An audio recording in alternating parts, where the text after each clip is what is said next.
Breathe in. Is the breath as pure as your first? Lungs inflating, consciousness generating. You open your eyes, but only darkness greets you, and aside from your own panicked breathing, the only other sound to be heard is the gentle tapping of raindrops on steel. You try to stand, but something is holding you in place, clamping you to your seat, leaving only your arms and legs free to move. The past is a great dark void. You have no memory of how you got here, no memory of yourself. You are trapped in the darkness, nameless and alone.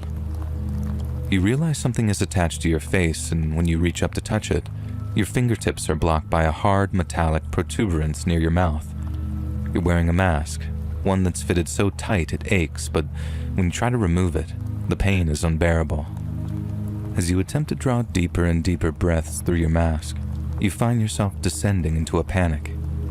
You shove and wrench at your restraints as frustrated grunts crescendo into trembling wails. You kick, you scream, twisting and turning your body until suddenly the left side of your neck begins to tingle as if grazed by a finger of frost, and you feel yourself begin to calm. Instead of wrestling with your restraints, you lean into them, feeling the chemical tingle working its way through your body. It feels like a mother's love, though when you try to picture your own, only a blank, featureless face hangs silent in your mind. You hope the feeling lasts forever, but it doesn't, and the soothing pitter-patter of the raindrops is suddenly and violently drowned out by the roar of machinery. You feel your seat begin to move.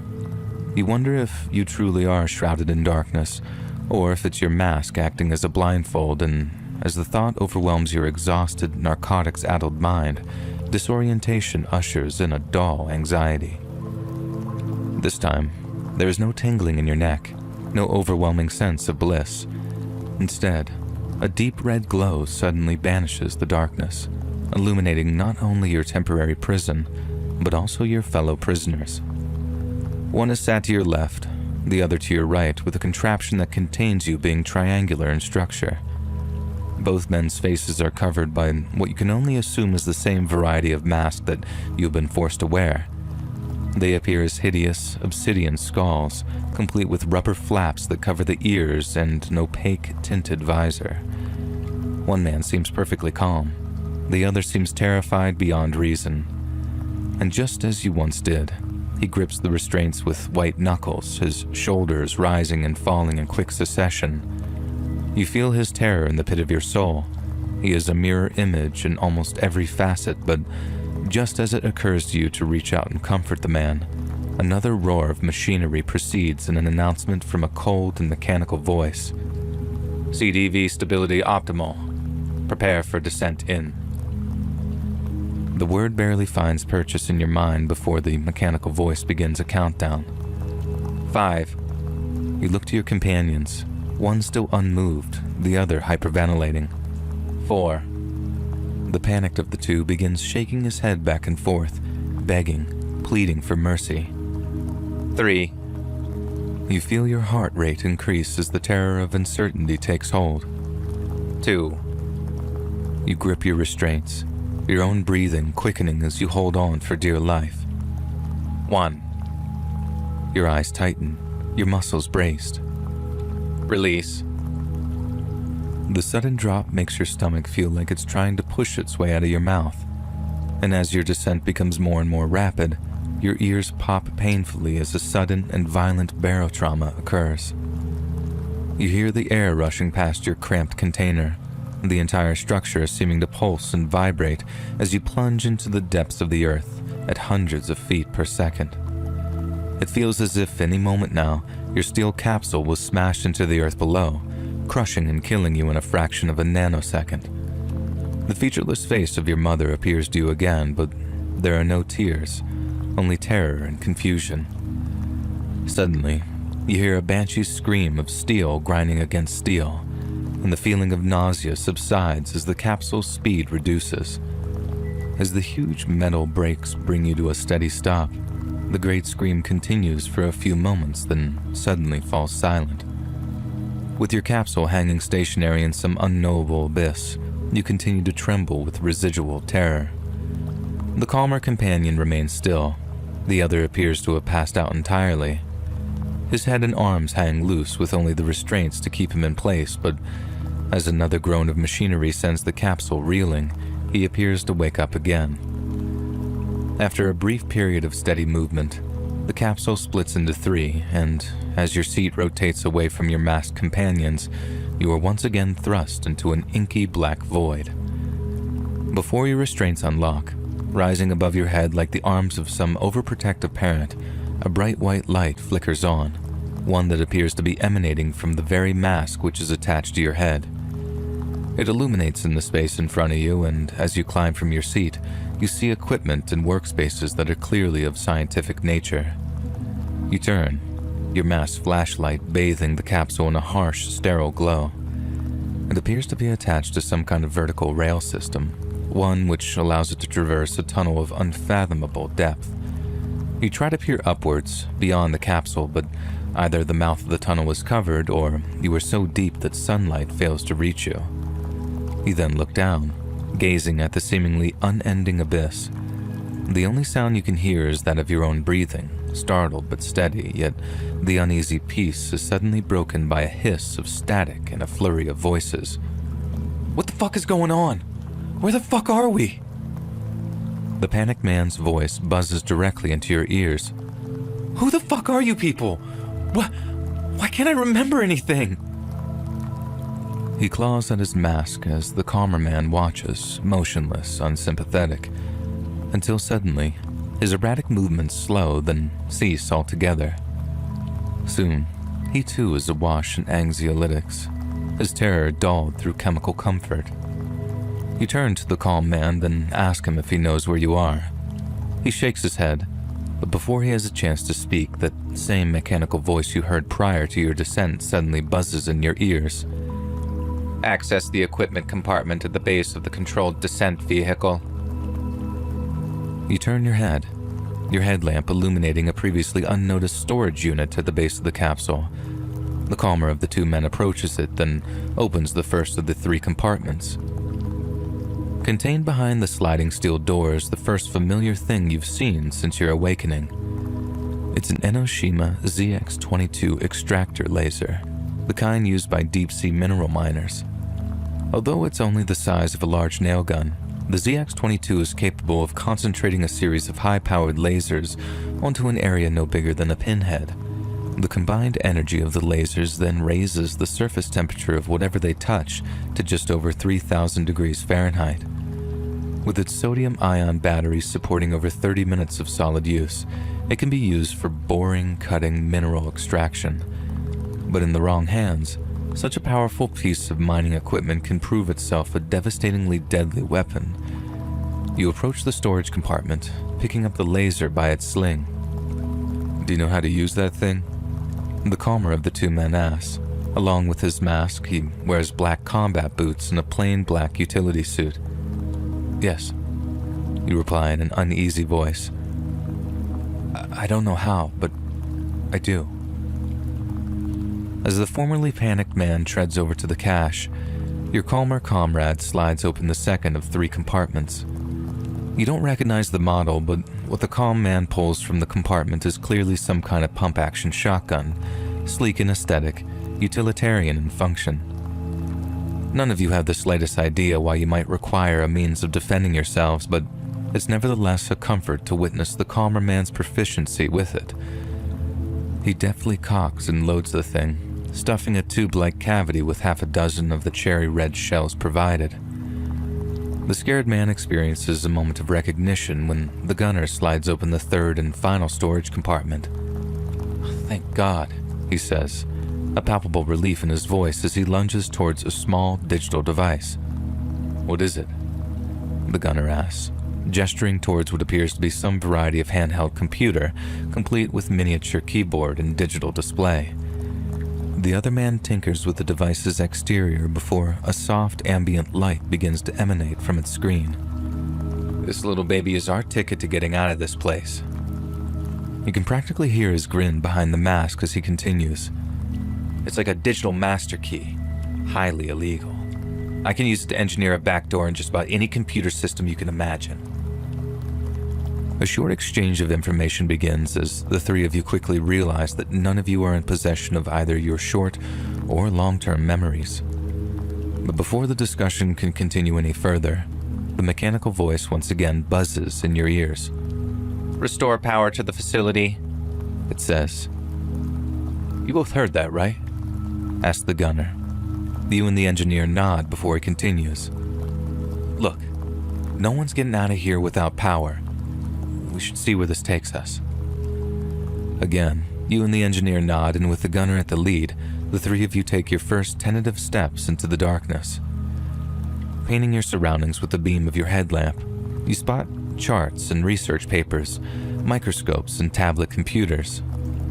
Many items of stationery bear the acronym CEC and a logo that consists of red, green, and blue stripes.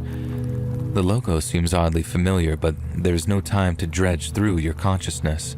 You must keep moving. Various markings on the maintenance stairwell wall give you clues to the facility's purpose. You see words like research, development, canteen, accommodation, recreation, before finally reaching a level labeled reactor. The large heavy door to the reactor room is sealed off with bulky locks made of a strong metal alloy. Fortunately, they are no match for your mining laser.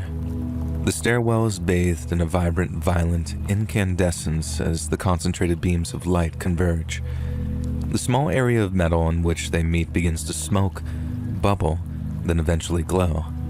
And after slowly working the laser through the hefty chunk of metal alloy, it falls heavy onto the concrete, its echoes singing around the stairwell.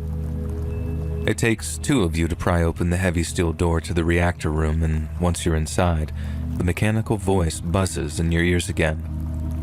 "Locate and activate the auxiliary power generator." This takes a matter of minutes, with the gunner yanking at a gyroscopic handle for a few seconds before smashing his palm into a large green button. A small digital display flickers on as the generator hums into life, then the mechanical voice speaks again. "Commence fuel loading routines." Both you and the gunner look to the engineer. His face is a dark void. Only the rising and falling of his chest betrays his increasing anxiety.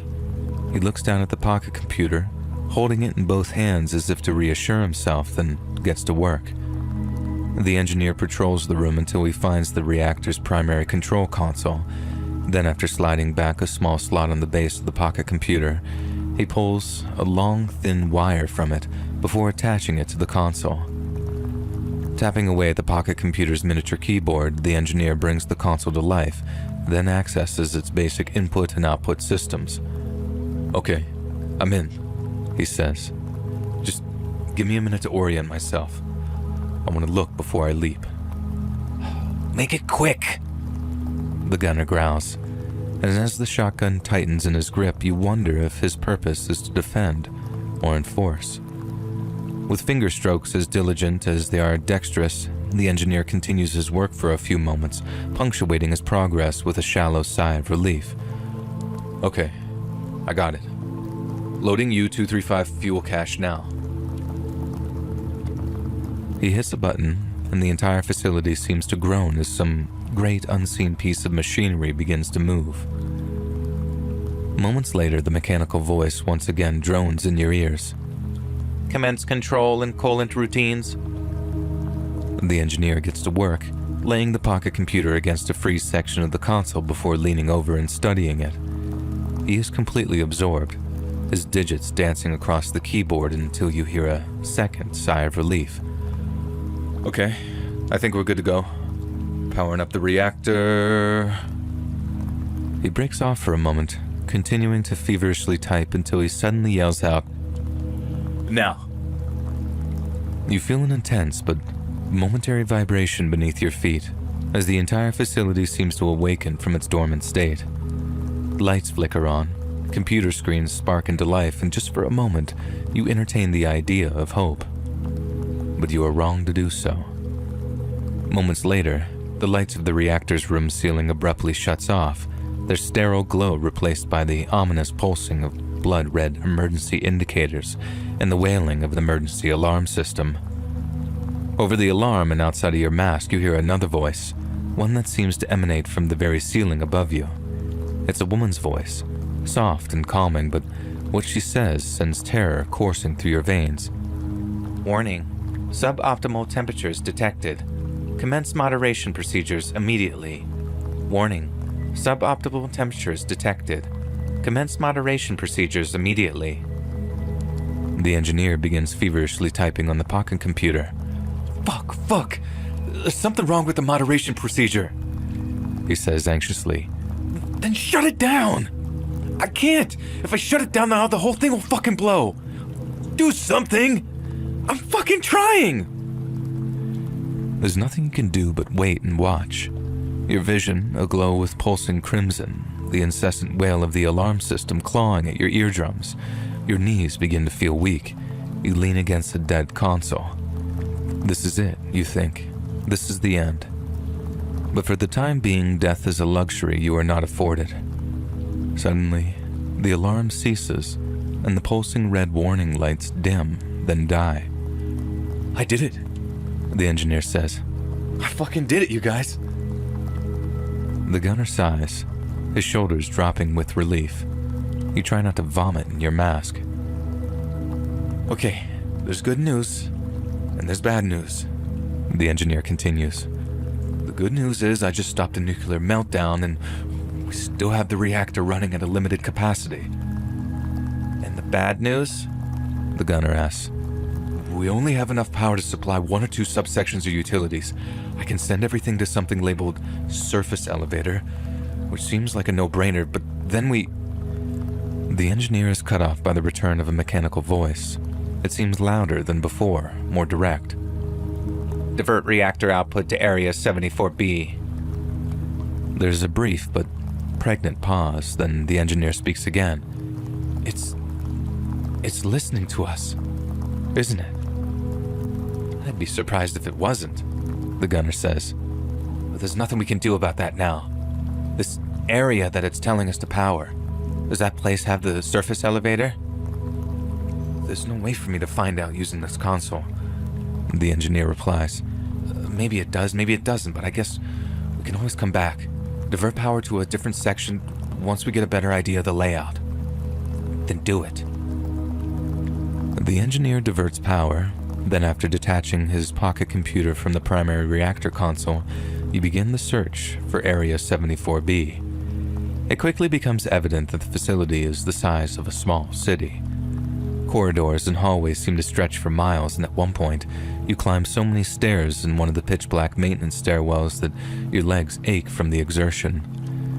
You discover that Area 74 encompasses several different floors and facilities, each a massive complex all unto itself, and upon reaching the large iron door marked 74-A/74-B, you prepare to utilize your mining laser.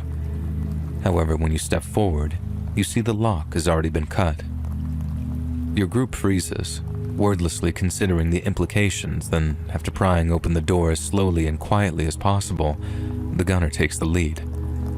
The 3 of you stalk the hallways, remaining deathly quiet as you close in on Area 74B. And suddenly, after peeking into an open doorway, the gunner suddenly recoils before halting your progress with a single raised fist. With careful, calculated movements, the gunner leans back around the threshold, quietly analyzing the room's contents. You and the engineer remain quiet for a few moments, but the tension proves too much for one of you. What is it? The engineer asks. Bodies, the gunner replies. 3 of them. They look like us.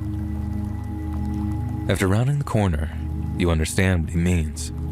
Although the remains are mostly skeletal, they appear to be wearing almost the exact same clothing and equipment as you and your own companions. But even more concerning than their presence is the manner in which they appear to have been dispatched.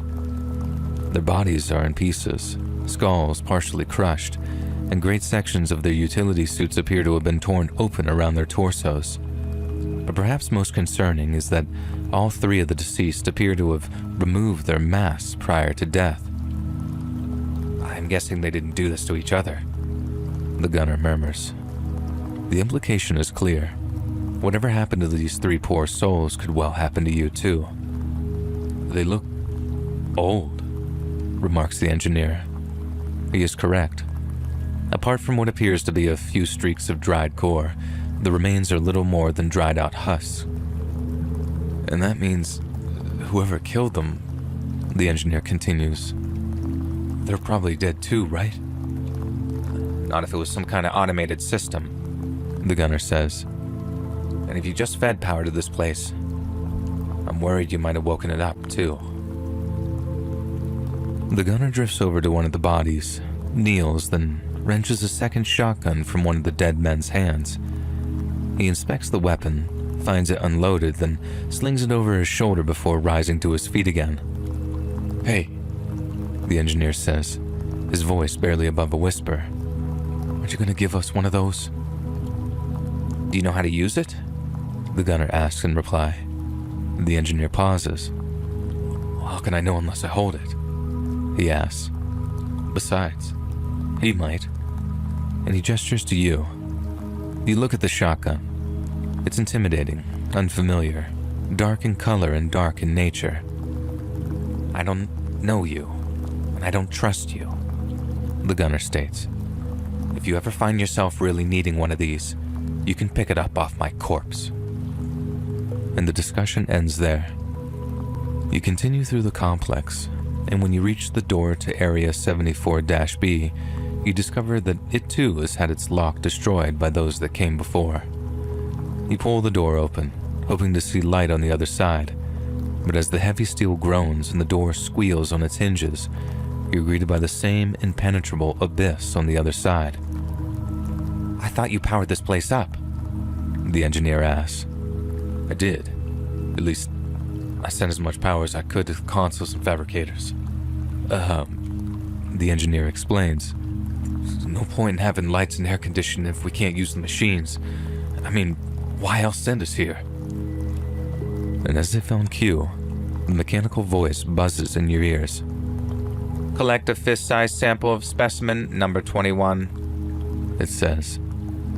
Once again, there is a pause as the information is processed. Did I just hear the word specimen? The engineer hisses. He's immediately hushed by the gunner. Yes, you did, he spits. Now keep quiet before you get us all killed. Upon locating the area of the complex which houses its so-called specimens, your sense of dread only deepens. The word invokes images of grotesquely deformed monstrosities floating in tanks of hydrostatic fluid, but in this case, it seems the specimen is of a purely geological nature. Standing in a tall plexiglass case like some great gray monolith is specimen number 21. To remain as quiet as possible, you use the mining laser to cut a large hole in the plexiglass case. The gunner reaches in to test the rock's durability. A chunk crumbles into his hand as he pulls it away. Well, says the engineer, that was easy. The gunner tosses him the chunk, then returns both hands to the firearm. You brace to hear the mechanical voice in your ear, and you don't have to wait long. Locate and analyze audio log number SM0112. Audio log, whispers the engineer. These things got us grabbing rocks and listening to people's diaries? So what the fuck is going on here?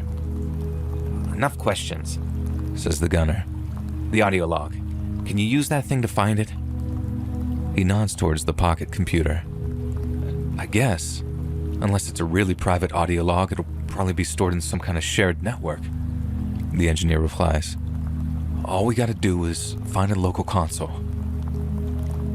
Finding a connection takes minutes, and the engineer goes to work, delving into the facility's digital infrastructure with mere strokes of his thumbs.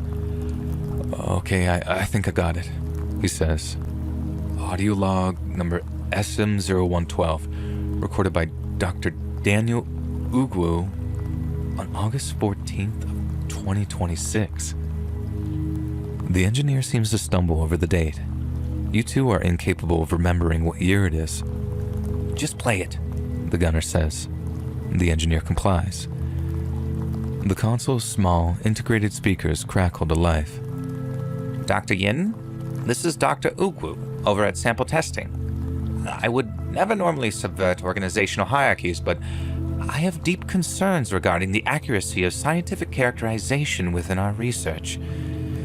In summary, I wish to bring to your attention a discrepancy in the characterization of Sample 21 by Dr. Toshi. Firstly, despite Dr. Toshi's assertions of hazardous radiation emissions from Specimen 21, our meticulous analysis reveals an emission rate of no more than 3.5 sieverts.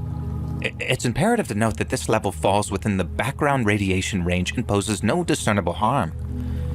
While the sample has presented perplexing data, it indeed emits a measurable substance. However, it may not conform to our conventional understanding of radiation. Secondly, while I hold great respect for Dr. Toshi's contributions, I have reservations regarding his classifications of Sample 21 as a geological entity. Upon closer examination, although the atomic structure exhibits similarities to sedimentary rock, I propose an alternative hypothesis, that the substance in question may not be a geological formation at all, but rather of microbial origin. The engineer looks down at the fist-sized sample of chalky rock in his hand, then lets it drop onto the console surface. "Now they fucking tell us," he says in a cracked whisper. The voice from the console continues. At this juncture, it remains a theoretical proposition. However, based on my observations, it appears that a subset of cells has undergone biostatic preservation during the division process. If this preservation has rendered these cells inert, the associated risks are mitigated. Nonetheless, if these cells are in a state of dormancy rather than inactivity, there exists the potential to inadvertently trigger reactivation, the consequences of which remain unclear and potentially perilous.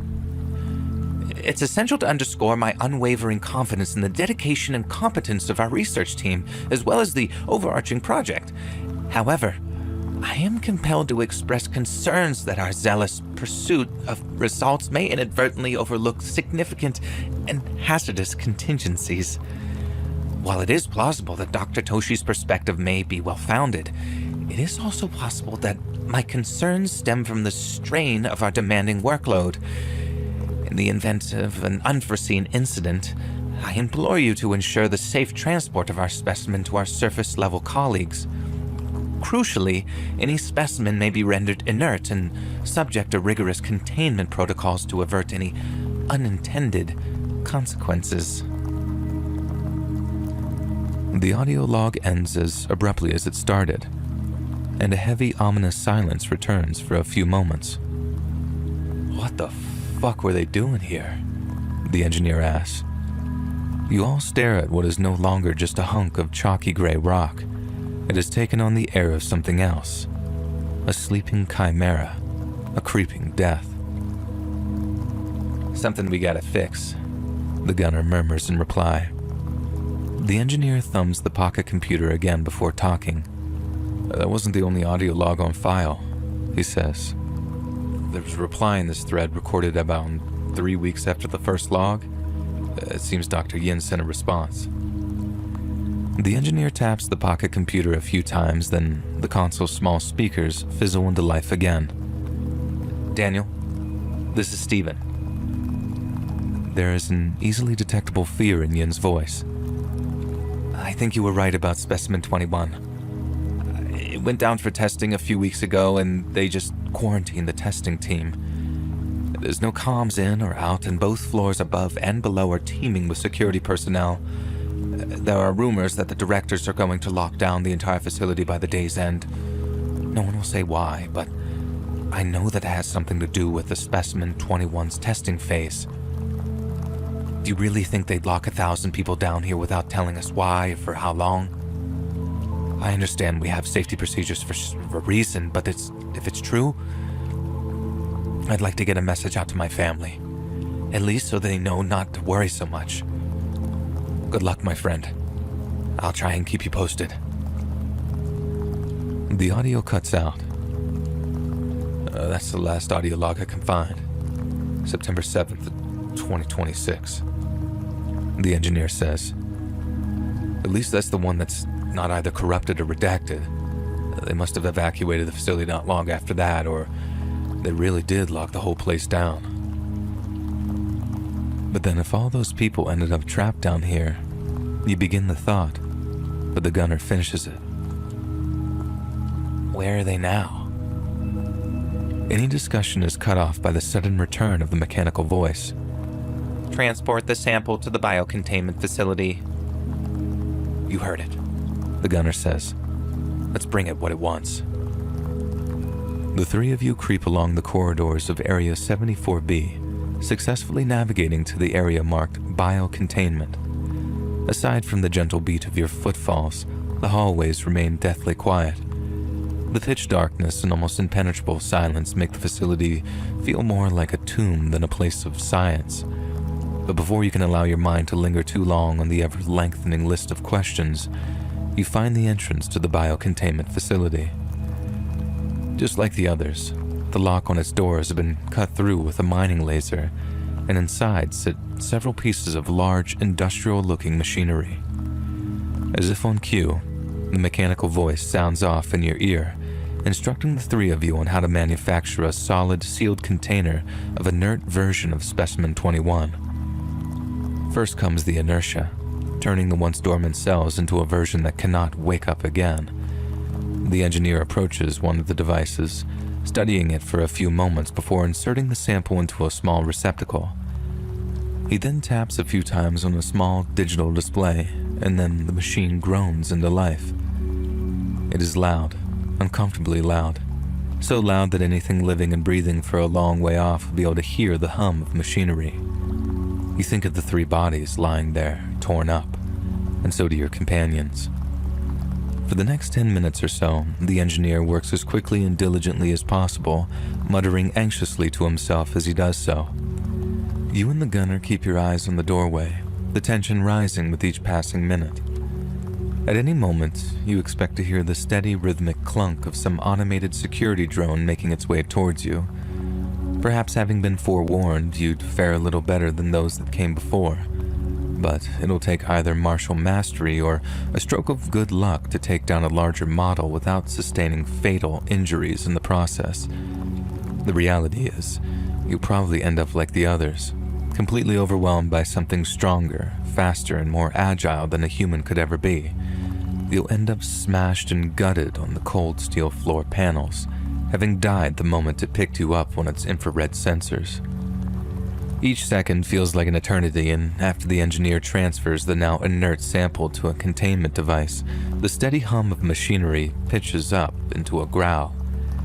You feel a slight tremor underfoot, the noise so clamorous that it drowns out the engineer's anxious chittering. If anything is coming for you, it's coming for you now. When the machinery finally comes to a stop, and that same grim silence returns, it's almost a comfort. There are no sounds of security drones, either bipedal, quadrupedal, or airborne. The facility remains quiet as the grave. The engineer studies one of the machines for a moment, pulls open some kind of compartment, then produces what appears to be a small metal cylinder. "This is it," he said. "This is our ticket out of here." And as if in confirmation, the mechanical voice returns to your ears. Return the secure sample to the controlled descent vehicle for immediate extraction. For the first time in what feels like hours, you feel a brief glimmer of hope. There was a time when you feared you'd be trapped down here, alone in the dark, airless tomb, until you died of hunger or thirst, or by the hand of whatever unthinking security drones had smashed the skulls of those that came before. But now, with a mechanical voice inviting you to return to the steel umbilical you woke up on, to return to the Earth's surface, to return home, a proverbial light can now be seen twinkling at the end of a long, dark tunnel. All your fears will soon be quelled and all your questions will be answered. All you have to do is make it out. Moving as quietly as you'd arrived, the three of you began the long, arduous process of navigating from the biocontainment facility of 74-B all the way to the derelict laboratories you'd first stepped foot in. You retrace your steps along miles and miles of pitch-black corridors, heart pounding with the prospect of your imminent freedom. Yet the excitement is dulled, tinged even by the legion of unanswered questions that claw at your conscience.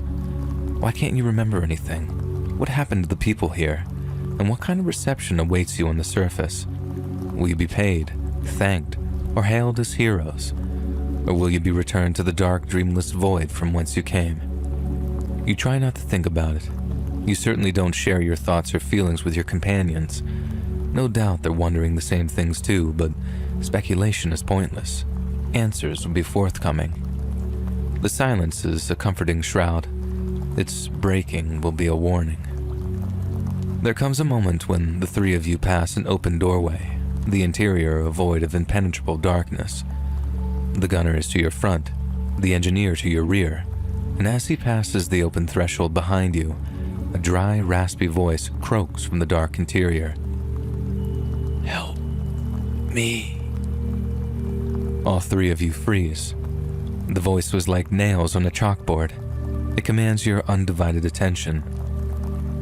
Help. Please. Help me. A few seconds of silence pass. None of you dare move a muscle. Then slowly the engineer begins to walk towards the open doorway. What are you doing? The gunner hisses, but the engineer doesn't listen. He just keeps on treading towards the unobstructed entrance, his headlamp jumping from surface to surface as he searches for the survivor. Impulsively, you follow. If someone else is trapped down here with you, it would be cruel beyond measure to simply leave them to die. You imagine yourself in the same position, envisioning the pure maddening terror of being abandoned down here in the cold and the dark. Suddenly, you see him. Propped in the corner is another of your number. His mask is identical, his overalls a dead match for your own, yet he remains perfectly still. There's no rising and falling in his chest. He does not react when both you and the engineer illuminate him in the beams of your headlamps. You take a few steps closer. The engineer stops. Both of you can now see the holes in the rubber of his gas mask, the cracks in its jet black visor, and the yellowing bone of the bare skull which lies beneath. Dead men don't speak, at least not with the living. In which case, where was the voice coming from? As if to answer your question, the voice once again breaks the dead silence. Help me. It says, the consonants bubbling, melting from a human's voice into that of something unspeakable, something that's perched on the ceiling directly above you. As you crane your neck, and the beam of your headlamp hits the thing that's attached itself to the ceiling, graying organic matter recoils as if unaccustomed to its shine. At its base, the thing appears partially human. The shape and articulation of its pallid, ashen limbs is hauntingly familiar, yet the sticky, viscous substance they secrete is frighteningly inhuman. The figure appears prostrate, forehead touching the metal ceiling as if in prayer. Yet sprouting from their shoulders, back, and buttocks are dozens upon dozens of slender, silvery tendrils. They writhe over each other like a tackle box full of maggots, twisting and turning, glistening in the bright white light of your headlamp. It croaks, but the voice doesn't come from its once human throat. It comes from the tendrils, from the very core of them. They slowly begin to reach out towards the engineer, still begging for help as he begins to back away. Then before he can turn to run, they dart toward him with lightning speed and snatch him from his feet.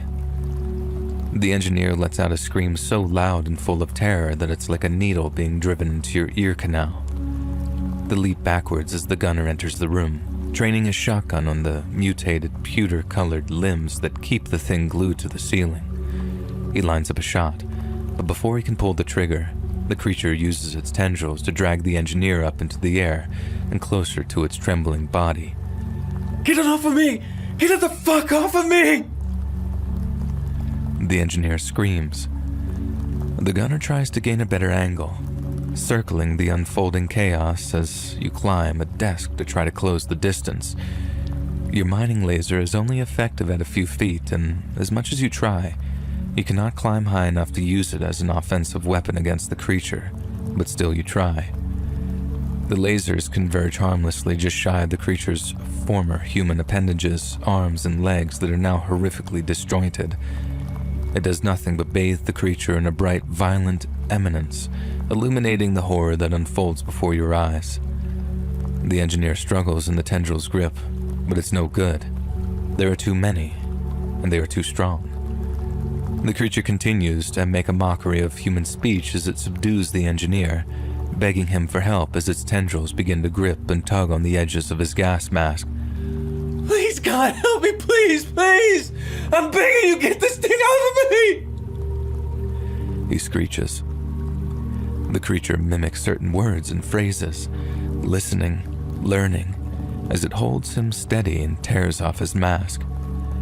The action causes the engineer a great deal of pain, and the scream he lets out is an abominable one. But that's not what holds your attention for a terrible moment. What draws your eyes is the engineer's face. You recognize it. You've seen him somewhere before. You just can't place where, and you can't place when. You resort to reaching out to the engineer in the hopes that you can grab a hand or a foot, but he is firmly out of reach, and the only reward for your effort is a full view of a stomach-churning violation. As the engineer's mask drops to the ground beneath him, the creature's tendrils begin to worm their way towards his face. He is utterly powerless to stop them, and as they worm their way down his throat, up his nostrils and into his ears, his screams are muffled, then finally silenced. Drop the sample! The gunner begins to bark. Drop the fucking sample! The cylinder remains in the engineer's fist, trembling in a death grip as he endures the unimaginable. The gunner responds by reorienting himself, aiming the shotgun toward the tendril-wrapped engineer. You watch in abject horror as the gunner sends 4 shells worth of metal fragments into the engineer's back. It becomes limp in the creature's grip, and the sample falls to the ground with a loud clunk. You don't need to be told to grab it. You don't need to be told to run. And within seconds of the brutal mercy killing, you and the gunner are hurtling through the dark. You run until your lungs burn, until you feel as if though it might fill your mask with vomit, and then you run some more. You follow the gunner's every step. The sample tighten your grip, praying that he's correctly guiding you through the maze of dark corridors. Then suddenly, the scenery starts feeling a little more familiar. You find the maintenance stairwell, and after scrambling down a few floors, you come to the research and development section you first emerged from. You can hear your own heart thumping in your chest by the time the great medical umbilical comes into view. And for the first time in what seems like hours, a mechanical voice sounds in your ear. Enter the controlled descent vehicle and prepare for extraction. You and the gunner practically leap in your seats, pulling down the restraints and preemptively locking them in place. You tuck the sample in between your body and the restraints, ensuring that it won't be lost should your grip suddenly fail. You expect the vehicle to reform into its pyramid-like capsule, but it simply sits there a moment, long enough for you to hear something echoing down the corridors you've only just escaped from. Hello, me! Come on! The gunner barks. Get us the fuck out of here! All you can do is grip your restraints, hoping beyond hope that the extraction process begins before that otherworldly horror arrives to drag you back into the dark. You greet the sudden sounds and sensations of the capsule reforming with electric relief. You're almost there, almost out of the dark, but not quite yet. Cage stability optimal. The mechanical voice says, Prepare for ascent in 5, 4, 3, 2, 1. In the moments before the capsule begins to rise back up along heavy titanium rails, something slams into its exterior, causing it to violently shake as the hum of machinery begins to rise in intensity. Help me! The creature's gray tendrils begin to slither into the capsule as it clings to the metal exterior. They force their way through every crack and seam, probing for you, hunting for you. The gunner opens fire at point-blank range, shredding and bursting some of the tendrils. But there are too many.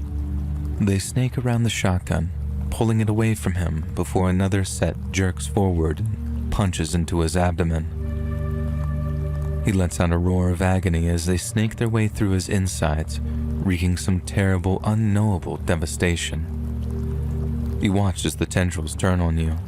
You try to lean away in your seat, but the restraints hold you in place, forcing you to watch as the glistening, wet tendrils worm closer and closer and closer. They begin to touch you, wrapping around your hands, then your arms, icy cold yet slick with mucus. You writhe and buck, willing yourself to close your eyes so you don't have to see what comes next. But you can't. Terror pries them open and forces you to bear witness. One of the tendrils reaches the plexiglass of your visor, poking and prodding for a moment before it's joined by multitudes more. You watch, frozen, as several of the tendrils seem to shiver and shake, prompting the emergence of sharp black spines. They reel back, as if preparing to smash their way through your visor. But just as a wave of terrible acceptance begins to wash over you, the mass of tendrils is torn away, as something smashes into the creature clinging to the capsule's exterior. It's over so fast you can barely compute it. 1 second, you are in the final few moments of your life, the last few seconds of relative comfort before being butchered by some subterranean abomination. Then the next second, there is safety, salvation, victory. Tears well up in your eyes as you grip the restraints, feeling the great umbilical dragging back to the land of the living. You feel the cylinder containing the sample still wedged between your body and the restraints, right where it should be, right where it belongs. And as a familiar screeching of steel signals a steady deceleration, you finally entertain an idea that you wouldn't have dared to over the previous few hours. I'm safe, you tell yourself. Everything is going to be okay. As the capsule slows to a stop, you once again hear the sounds of raindrops hitting the exterior of the capsule. It is the single most comforting sound you can ever recall hearing. After a few moments, the capsule begins to move, and when it finally separates, you can see that you've been deposited in some kind of airlock. After your restraints unlock and rise above your head, you stand up and take a single step down from the small platform which contains your seat. As you turn, your gaze immediately finds the gunner. He is slumped back in his seat, deathly still, a steady stream of blood and bile oozing from the gaping hole in his abdomen. You look down at the sample, the very thing he and the engineer have given their lives for, and you are filled with a compulsion unlike any you've ever known. Placing the sample on the ground behind you, you take a few steps towards the lifeless gunner, then step up onto a seat platform. It feels like a violation, like desecrating the dead, but you have to take his mask off. You have to see his face. After getting a grip of his head and mask, you discover that the mask is most firmly attached to a strap anchored to the rear of his skull. You tug at it, ripping away a layer of flesh as 3 metal prongs dislodge themselves from the bone of his skull. Then, careful not to inflict any additional mutilations, you peel back the remaining rubber from his pale, pallid face. As you toss the gunner's gas mask onto the floor behind you, you look upon his features, and you feel your heart sinking into your chest. You've seen this face many times before. It's the face of the engineer, but it's also the face of another, a face from down among the barren synapse plains of half-forgotten memory. Fearing you're about to pass out, you step back down from the platform, steadying yourself as your heartbeat and breathing begin to quicken. You try to make sense of what you're looking at, but there's no sense to be made. The best you can hope for is to turn around and search for answers among the living. After stepping into what turns out to be a decontamination chamber, you're hosed down with vapor disinfectant, the rushing air so loud that your ears ring upon its cessation. When the inner door of the chamber opens up, you're faced with a long, sterile-looking corridor. Each section is divided by sections of lengthy plastic drapes, and you have to push your way through each one before finding yet another set of doors in front of you. The sign above them reads, Command and Control. And inside, you are quite certain that you'll find the people who saw fit to send you down into that deep, dark hole in the first place. But when you push open the doors and step into the cold, dimly lit room, all that greets you is death. There are bodies, loads of them, all equipped and dressed identically to yourself. Many appear to have used one of the many shotguns lying around to take their own lives. They lie headless, splayed out on the ground, or sit propped up against the walls, slumped down or over, displaying their open skull cavities like hideous spring blooms. Others appear to have walked out of an open doorway before shooting themselves. Some have taken the time to remove their own masks. Others couldn't wait to die with the wind on their faces. Only a handful have faces that appear intact or recognizable, but all are identical to those of the gunner and engineer. You don't have to see the faces of the dead or decayed to know what they look like. You might be without memory, but you're not without a brain. Not a single living soul remains in the command and control center. It's just as much a graveyard as the facility underground.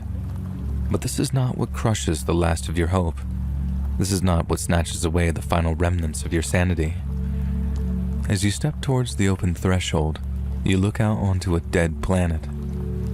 The sea of dusty charcoal soil that stretches out before you is so vast and unending that it makes your head spin, and although a steady stream of drizzle falls from roiling iron-gray clouds, there's not a scrap of greenery to be seen.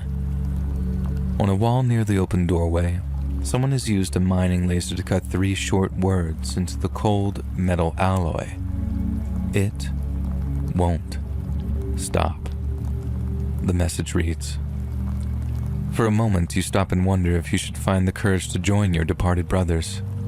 There's no hope above the surface, only dark spaces and unanswered questions. Yet it is the latter which keeps your finger from the trigger. At your feet, you spot a single trail of footprints in the earth leading off onto the desolate horizon. If you follow, you will die of thirst, lost out there in that vast charcoal desert. But when you die, at least you will die on the surface. At least you will die in the light.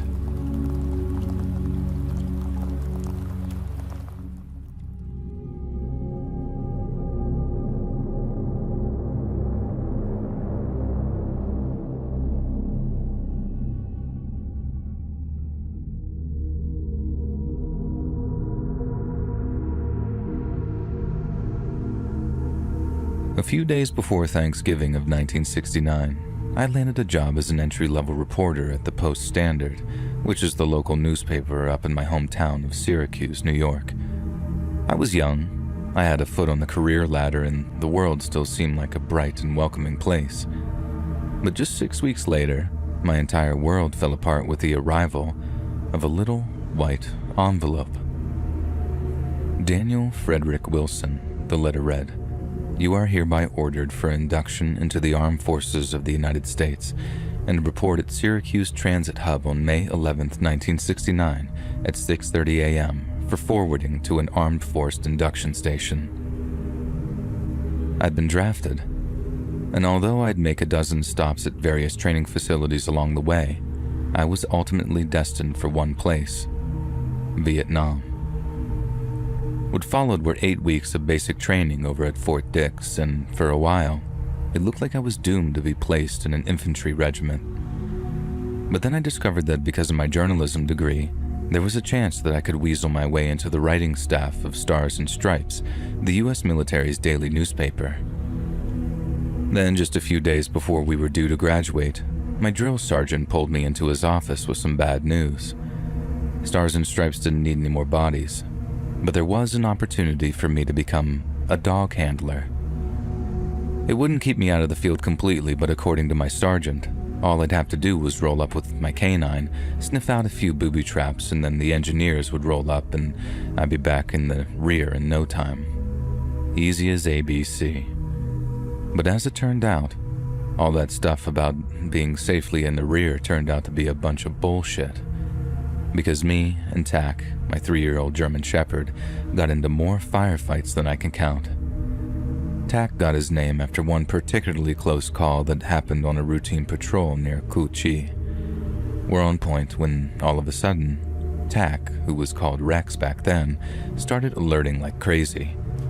I'd never seen him act so downright scared before, and when the commanding officer saw it, he ordered his guys to unload their weapons into the jungle ahead of us.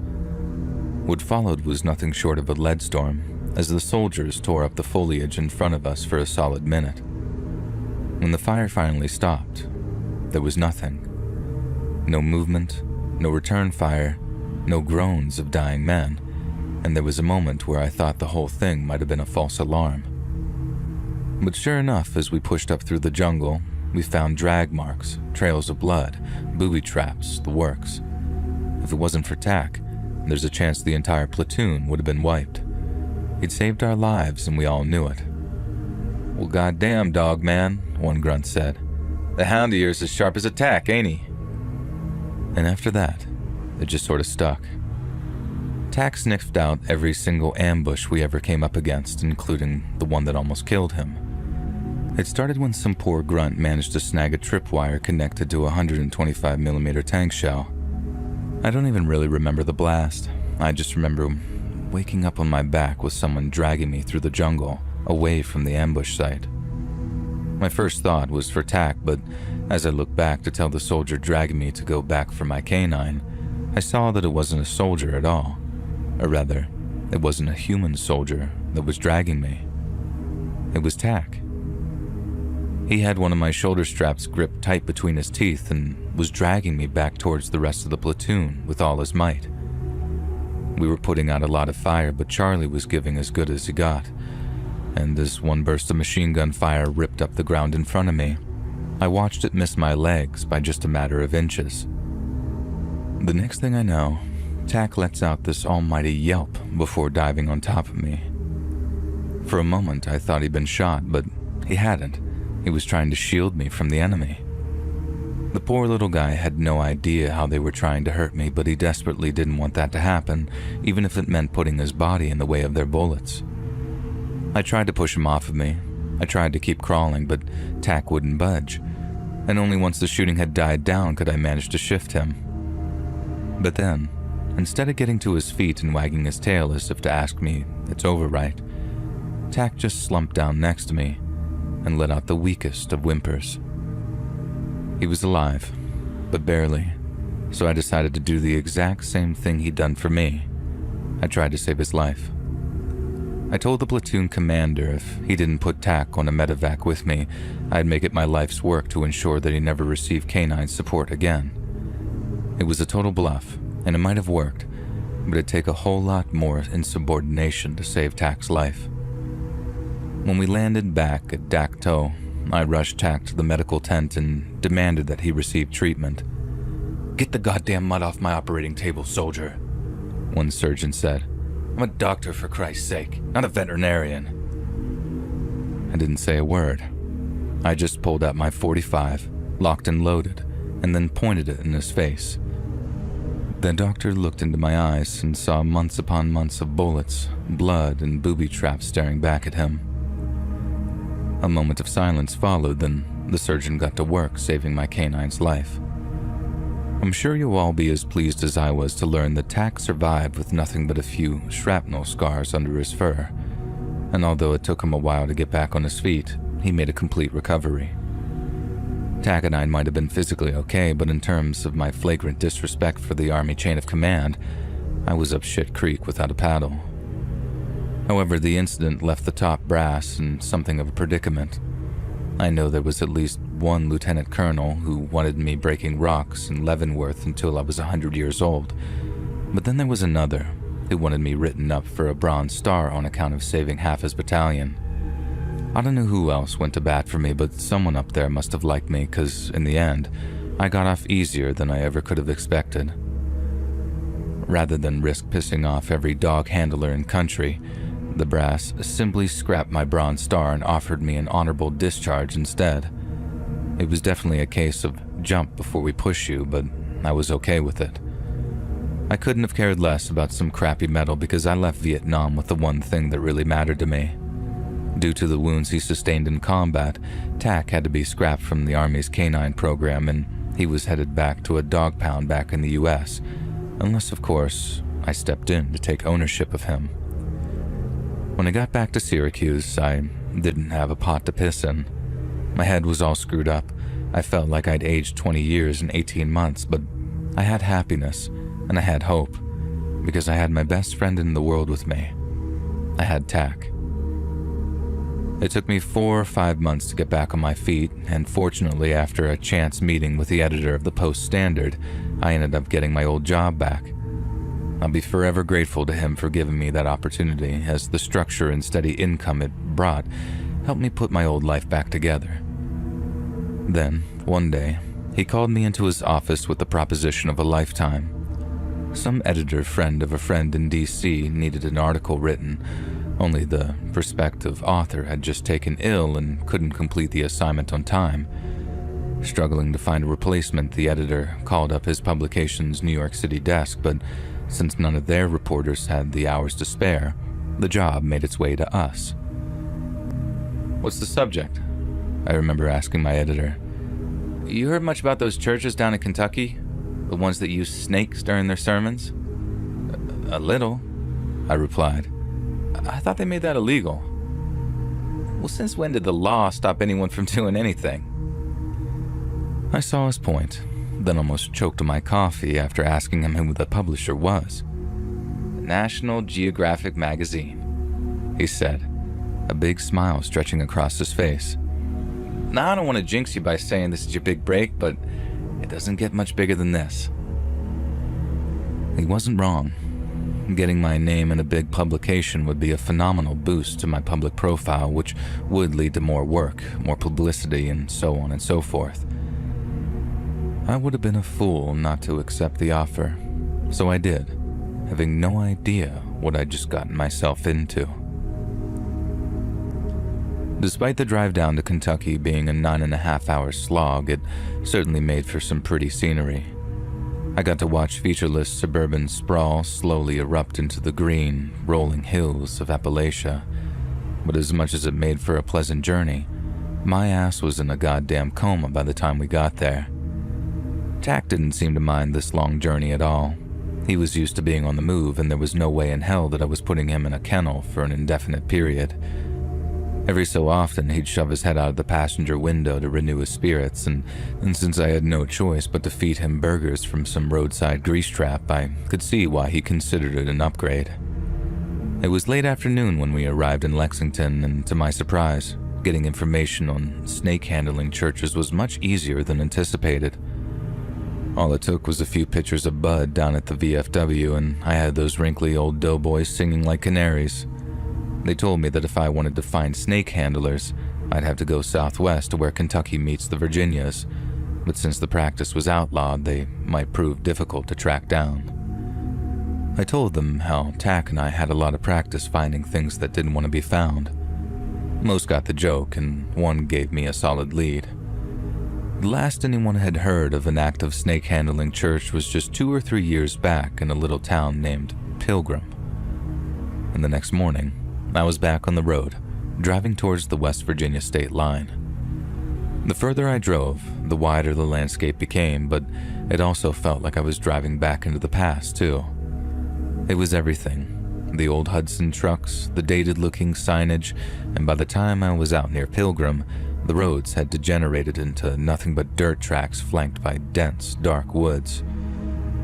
Every so often, the claustrophobic country roads would open up into what the locals called hollows, relatively flat, treeless areas that host homes and small businesses. Frog Pond Hollow was home to the Rabbit's Foot General Store, a place that served as the hollow's gas station, barbershop, and grocery store. As I stopped to fill up my tank, the clerk wandered out to greet me. "Not often we see New York plates around here," he said, an air of slight suspicion to his voice. I explained that I was in the area for business, and I'd appreciate some gas and a bite to eat. That's all that was needed to spur his hospitality. For $1.50, the guy brought me a plate of something he called corn pone pie, which was essentially a kind of cornbread filled with a rich beef chili. He also brought out a plate of free hamburger meat for Tack, the first of many encounters with the Appalachian generosity. After I complimented his cooking, he asked what kind of business I was on. I didn't want to spoil all that goodwill by telling him I was a reporter, especially not one that was charged with writing a story that might result in his friends or neighbors being arrested. But it was unavoidable, so I broke it to him gently. The instant he heard that I was there to write an article about snake handling, I could tell that he felt tricked into talking me. He sighed, shook his head, and then turned to walk back inside his store. I had to think on my feet if I wanted to keep his trust and attention, so I did the first thing that came to mind and tugged on his heartstrings. I told him I was looking for the snake handlers because I wanted to tell their story, a story of how the government of the United States, a country founded on religious tolerance and freedom of expression, was trampling the rights of good, hardworking Americans. I told him that arresting snake handlers who volunteered to test their faith with no danger to anyone but themselves was nothing short of un-American, and having recently returned from Vietnam as a combat veteran of the United States Army, I considered it my duty to continue the fight against tyranny, be it foreign or domestic. Trust me, what I actually said was probably twice as schmaltzy, but it worked exactly as intended. According to the clerk, almost everyone in Appalachia knew of at least one church or pastor that still took up serpents, as he put it, but it wasn't something that was practiced openly. Following the deaths of 2 worshippers back in the 50s, Pilgrim had been the focal point of a snake-handling crackdown. Rumor has it that the pastor was bitten too, but unlike his flock, he went on to make a miraculous recovery. Since then, they'd taken their rather unique form of worship underground, which left me with the question of how I'd infiltrate such a proceeding. But perhaps a more pertinent question was how in the hell the pastor had survived what I was told was the bite of an African black mamba, a snake whose venom is 100% fatal when left untreated. Victims described the pain of the bite as like 2 red-hot hypodermic needles piercing your skin, and how the venom's necrotic properties cause the surrounding flesh to blacken and rot. Even worse, the intense swelling of the affected area is said to be one of the worst forms of pain imaginable. Yet snake handlers vow never to seek medical attention or take any kind of painkillers in the event they're bitten. Instead, they put their survival in God's hands. Sometimes he comes through for them, other times not. When I asked the clerk if he knew of any local snakebite fatalities, he just shook his head. "They get bit all right. Not too often, but they do," he said. "And the way I hear it, they always seem to pull through for some reason. Who knows? Maybe the Lord really is looking out for them." It's then that I asked how I'd go about securing an invite to one of these snake-handling services. The clerk just looked at me, asked what unit I served with, and once I'd confirmed, he walked into the back to make a phone call. When he re-emerged, he held a small torn-off piece of paper in his hand. "Walk into the woods off Laurel Fork after dark," it said. "No pictures." It was all he had for me, but it was all I needed. After sundown, me and Tack walked out the small motel we checked into, got into my car, and drove over to Pilgrim. By the time we reached the dead end of Laurel Fork, and I switched on the old flashlight that I kept in the glove box, I'm not afraid to admit that I was downright nervous. The darkness gave the overgrown, rust-eaten place a deeply sinister feel, like it was a place humanity had yet to properly tame. It was the first time Tack and I had gone anywhere so ominous or unfamiliar since Vietnam, but there was something else too, something I couldn't quite put my finger on until the following night. Like I said, I was so nervous that Tack could sense it, and he stayed glued to my heel for most of the walk. Then after a few minutes of trudging through the darkness, I began to hear something that sounded almost like singing. Moments after, I saw a dim light shining from between some trees in the near distance. I got a little closer, then realized what I was looking at. It was the shape of a large revival tent, set up in a small clearing, and the light was coming from the lanterns of two dark and shadowy figures. After spending a minute or two in debate with myself over how next to proceed, I switched my flashlight back on, then slowly began to approach the revival tent with Tack close by my side. I had no idea how they were going to react, but I also realized that walking away meant blowing a golden opportunity to see a snake-handling sermon with my own eyes. As I got closer, I heard a man's voice calling out to me. Welcome, brother, The figure said. I trust you've adhered to the terms of our agreement. Yes, sir, I replied, only then realizing who had really penned the note. No cameras, Just me and my dog. good. The stranger replied.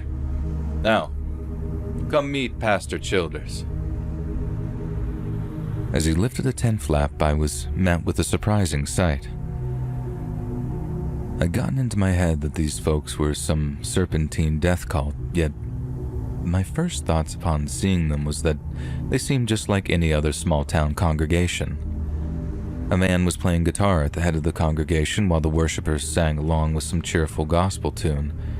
Children clapped along or danced in the aisles, while the few folks who noticed me shook welcoming waves in my direction. It was nothing like I'd expected, but for a moment or two, I thought I might have a total nothing burger on my hands.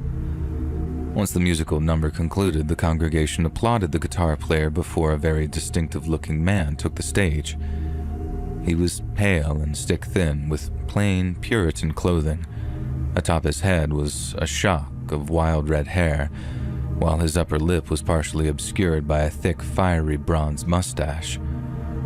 Clutched in his right hand was a small, well-thumbed copy of the Holy Bible.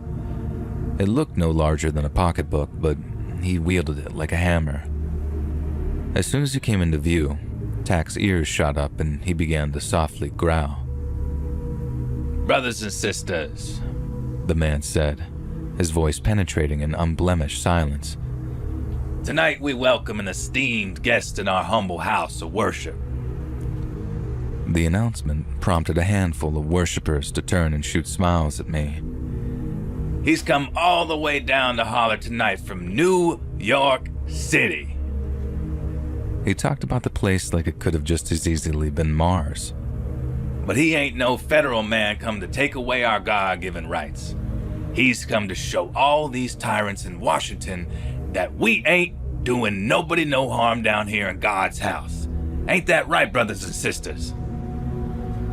The congregation erupted in whoops and cheers of approval. And in a way, he was right. If these people were being hospitalized and killed because they were dumb enough to dance with rattlesnakes, that was undeniably tragic. But no one was forcing them, and they hardly advertised themselves either. So for me as a journalist, it really did raise the question, do we actually live in a free country or not? The pastor continued with his sermon for a spell, then after ushering in another musical number, walked down the center aisle to greet me. Yet just as he got within arm's reach, Tack exploded in a flurry of furious barks. Tack! I growled down at him. Quiet, boy. But Tack would not be quiet. He barked so loud and so intensely that some of the worshippers began to stare with some not-so-friendly looks on their faces. Brother, I really must insist you tie that thing up outside, Pastor Childers said, his cheerful demeanor slipping a little as he spoke. Normally, if someone spoke about Tack like that, I'd tell them to go kick rocks, but this was work, so I made an exception.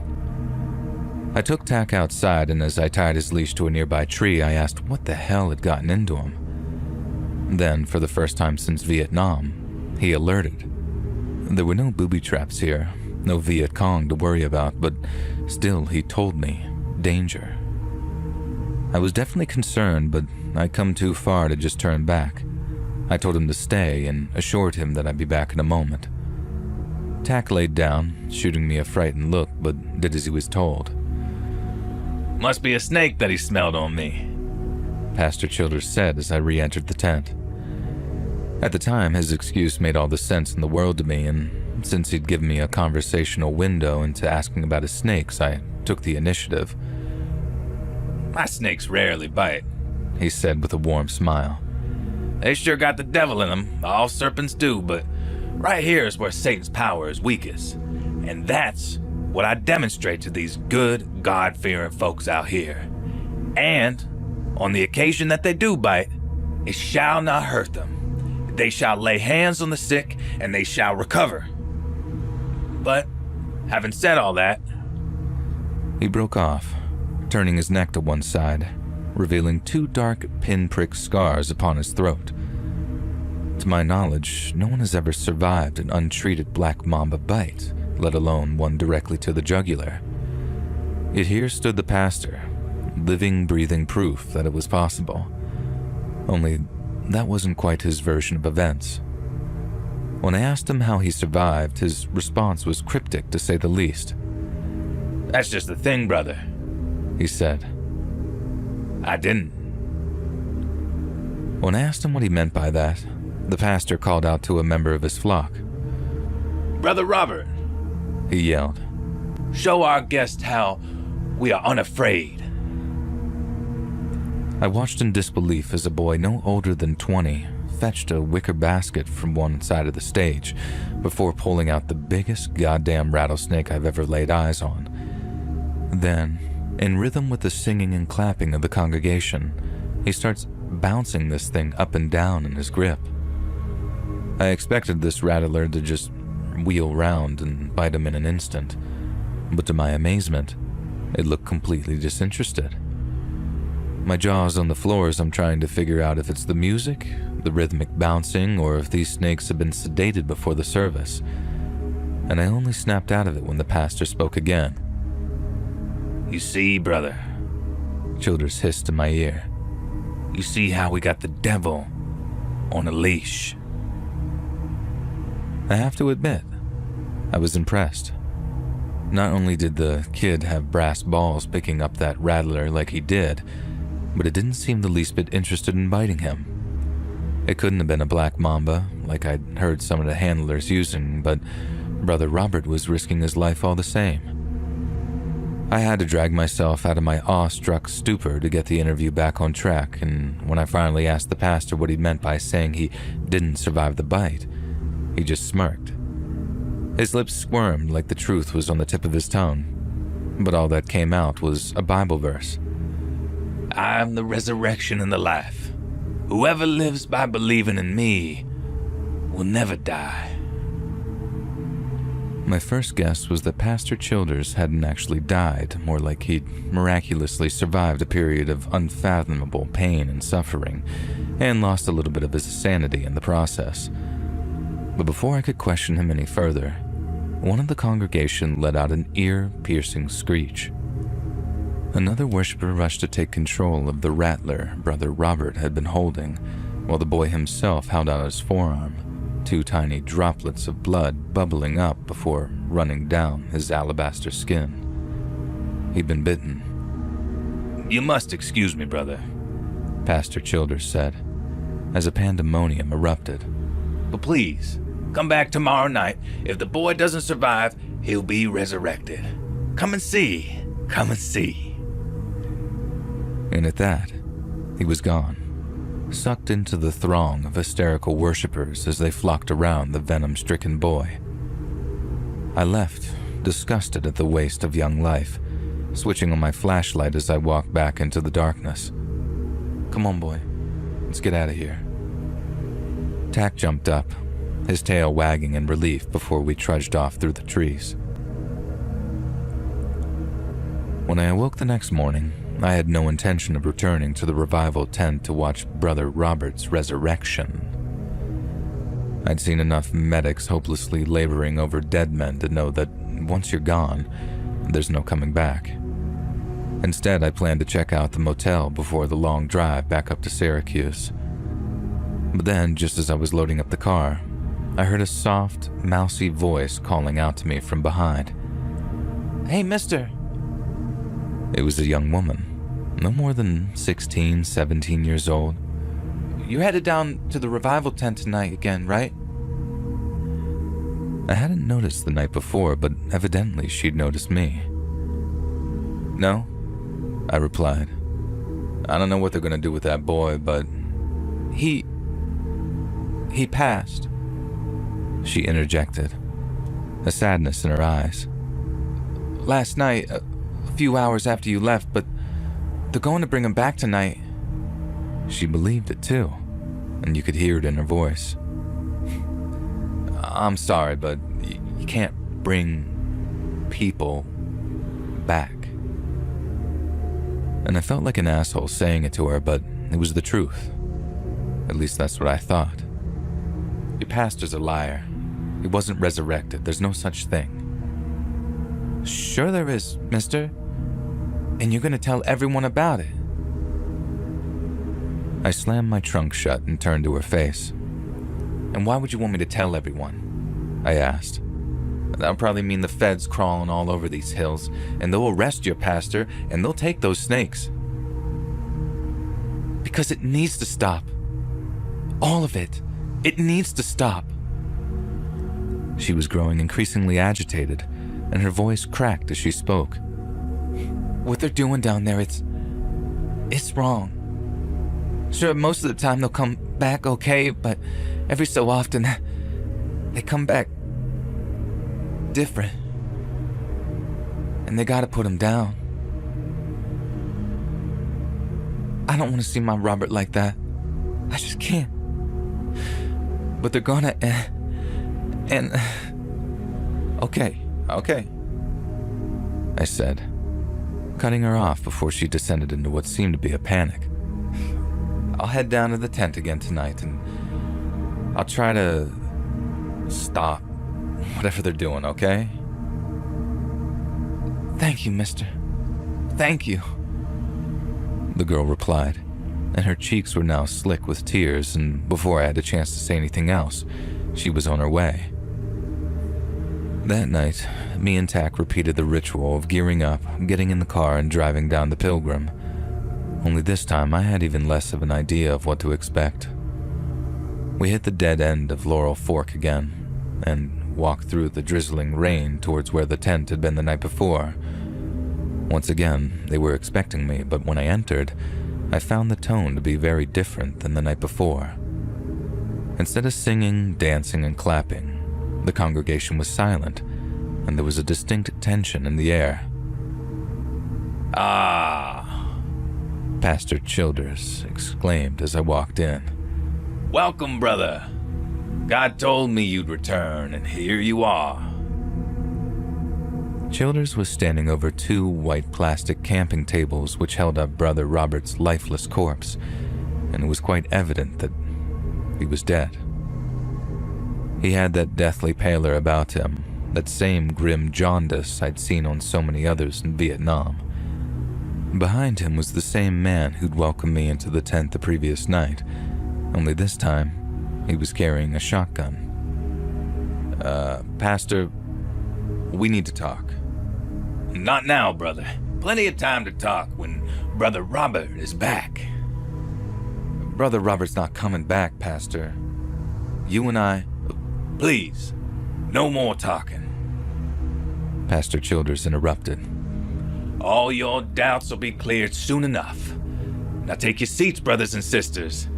The hour of resurrection is upon us. Again, Tack was growling something fierce, but he kept it low, sticking close to my side as we awaited what was to come. We got something special here, folks. Childers began. There's something in these hills that God put here long, long ago, and we must show our gratitude for it. A murmur of amens returned from the congregation before the pastor continued. So will it be the resurrection of the dead? He said, his voice rising with every sentence. The body that is sown is perishable, but it is raised imperishable. It is sown in dishonor, but it is raised in glory. It is sown in weakness, but it is raised in power. The congregation were calling back to him now as he motioned to a man stood off stage. Bring me the serpent that took the poor boy's life. Pastor Childers bellowed, and at his command, the man picked up the same wicker basket that Brother Robert had carried just the night before. In it was the snake that killed him, still alive and still deadly. Childers whipped open the lid, plunged his hand into the basket, then raised the snake up by its head. Then as he held it up before the congregation, he produced a small knife and began to slice into the rattlesnake's throat. Once it had been decapitated, another member of the congregation appeared holding a large glass bowl, and the snake's blood was carefully and methodically drained into it before they continued. Then, Pastor Childers placed the snake's remains on Brother Thomas's lifeless chest before taking a short step back. I declare to you, brothers and sisters, He bellowed, that flesh and blood cannot inherit the kingdom of God, nor does the perishable inherit the imperishable. We will not all sleep, but we will all be changed. The congregation began to whoop and holler, and in turn, Pastor Childers' intensity began to build.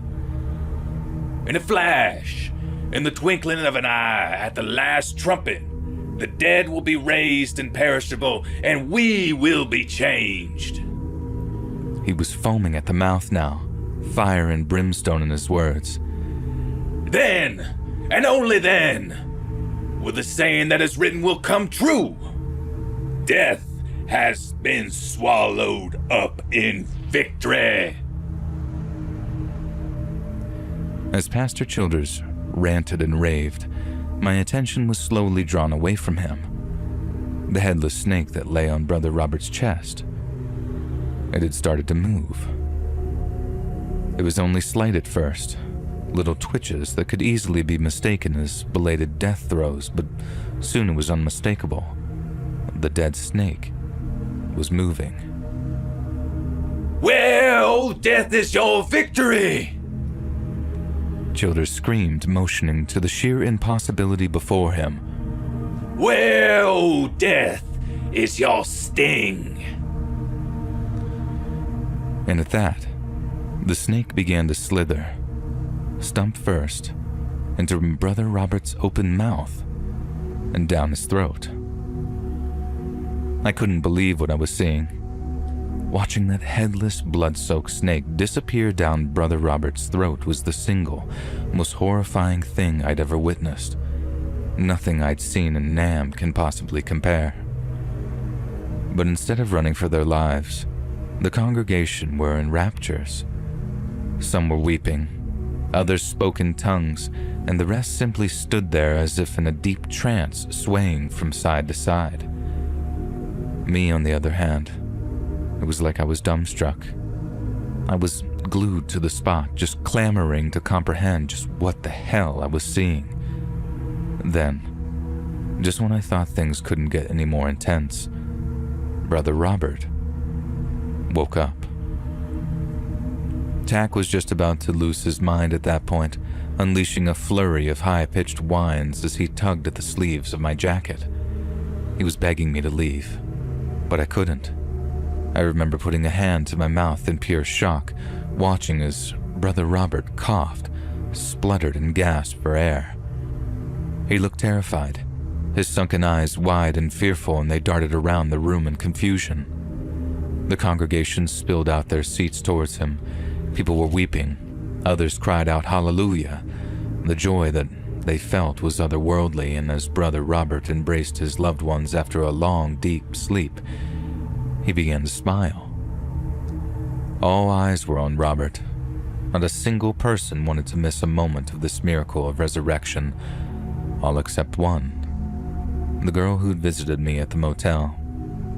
She was staring at me, this desperate look in her eyes that screamed, for God's sake, do something. But I didn't have to do anything, because Robert did it for me. Give me some room, Pastor Childers cried out. Let me welcome our dear brother back into the land of the living. The congregation rescinded like waves from a beach, allowing Childers to get face to face with the still smiling Robert.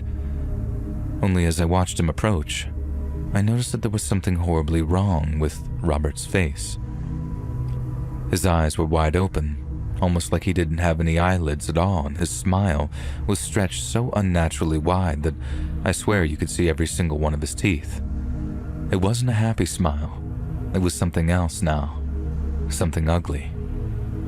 Robert, Childers asked. Robert, it's me, Pastor Childers. I want to... Childers was silenced by the lightning-fast movement of Robert's arms, and in an instant, his hands were wrapped around the pastor's throat. He gasped for air as the congregation leapt to his defense, trying to pry Robert's hands off his neck.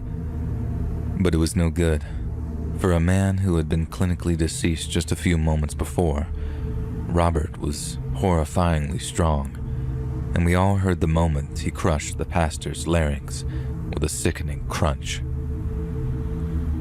Robert then swung the pastor around, knocking down several of the congregation as he flung the man's limp body in their direction.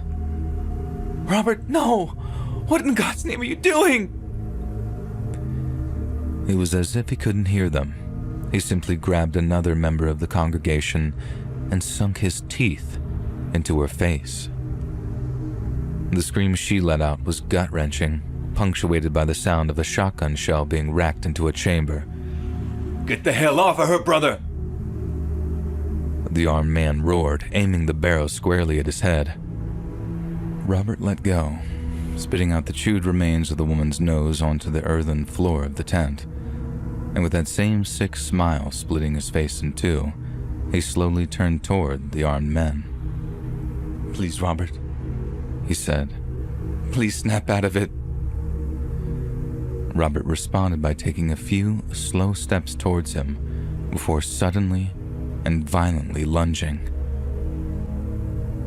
Buckshot tore through the right side of Robert's skull, popping it open like a smashed watermelon.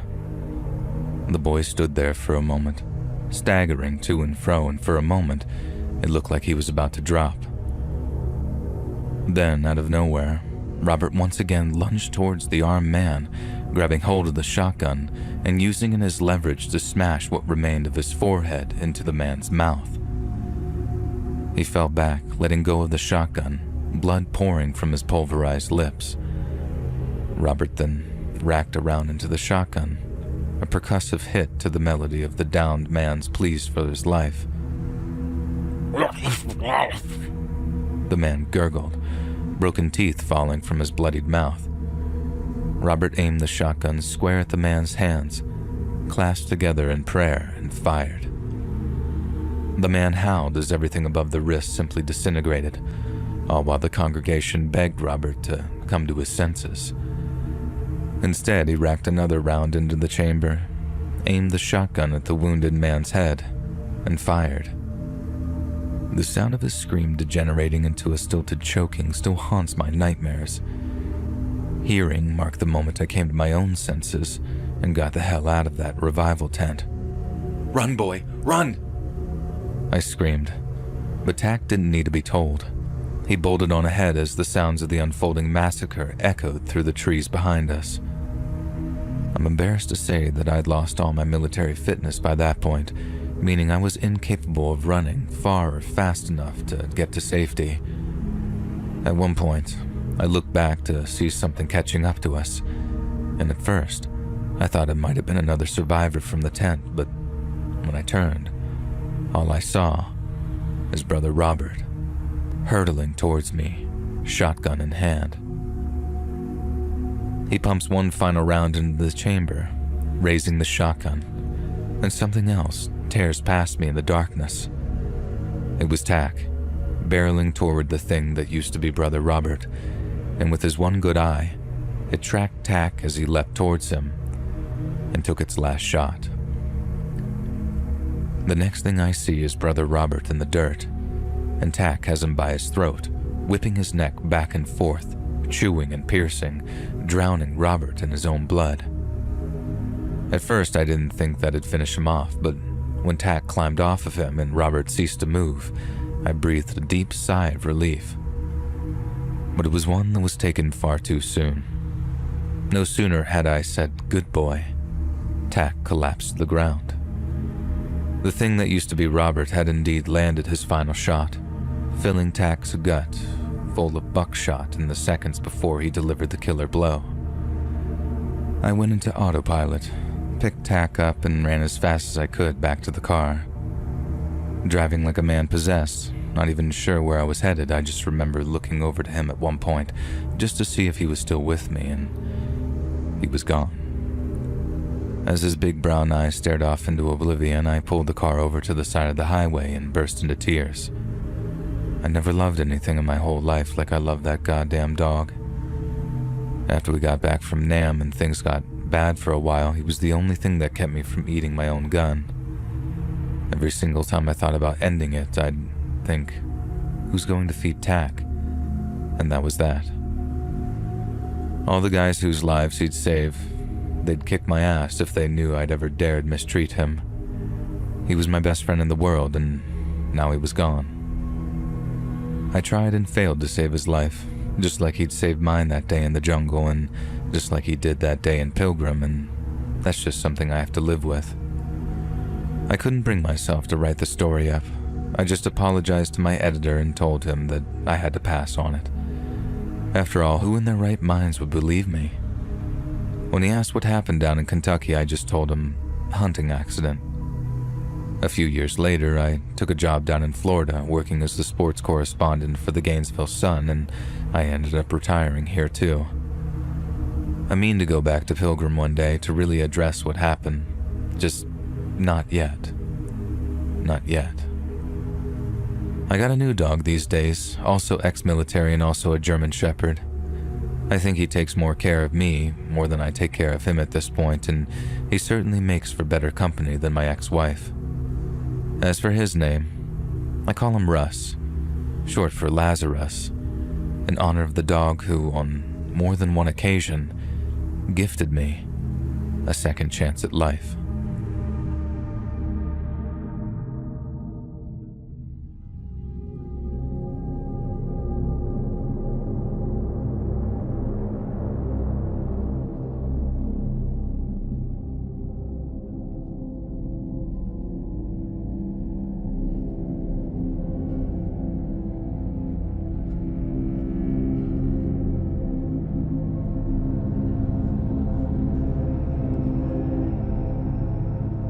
My name is Joseph Suttree.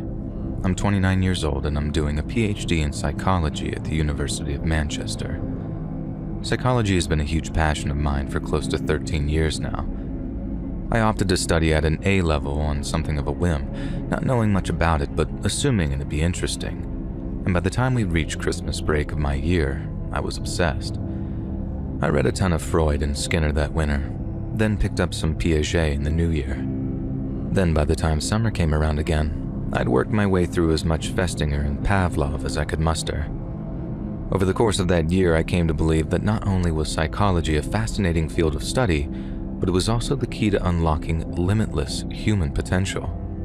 I mean, think about it. We'd become phenomenally proficient at repairing and sustaining our biological hardware, yet we know next to nothing about our biological software. Timely psychiatric treatment might have prevented countless dictators and serial killers from taking millions, if not billions of lives. And although it might sound naive to some, I believe psychology was the only science capable of treating such a malady. My passion for the subject quickly manifested in my grades. Initially, my parents had been skeptical of my new choice of subject, but once they saw how well I was performing, they soon changed their tune. If it meant getting into a better university, they were all for it, and soon began fueling my obsession with entire boxes of secondhand psychology books. When it came to results day, the A star I received in psychology ensured qualification for my first choice of course at my first choice of university, a BSP-accredited psychology course at the University of Manchester. Those first 3 years of uni were some of the best of my entire life, so it was only natural that I'd want to stick around, let my student debt pile up, and pursue a master's degree in the same subject. The only thing keeping me from committing to a PhD was simply not having a topic I felt comfortable enough to base a dissertation on. But then, towards the end of my master's, I was reading an issue of NME when the idea hit me. The article mentioned something regarding the so-called medicinal effects of music. Some studies have suggested that aside from the obvious things like stress reduction or increased motivation, music has been known to have much more tangible effects on the human body. In one study, listening to the right kind of music was shown to decrease the frequency of epileptic seizures, and in another, patients claimed a reduction in physical pain when listening to their preferred artist or song choice. Like I said, the article only lightly touched on the subject and didn't venture how to explain how music had such an effect. Then when I Googled it, all I saw was a bunch of undecided scientists, medieval scholarship, and harebrained mysticism. I'd long been fascinated in music's ability to influence human psychology, but I realized that there was a complete void of information regarding how or why that was the case. And that's when it hit me. If there wasn't a comprehensive paper on music's influence over human psychology, one that explored the more mysterious, less tactile effects, then I would be the one to write it.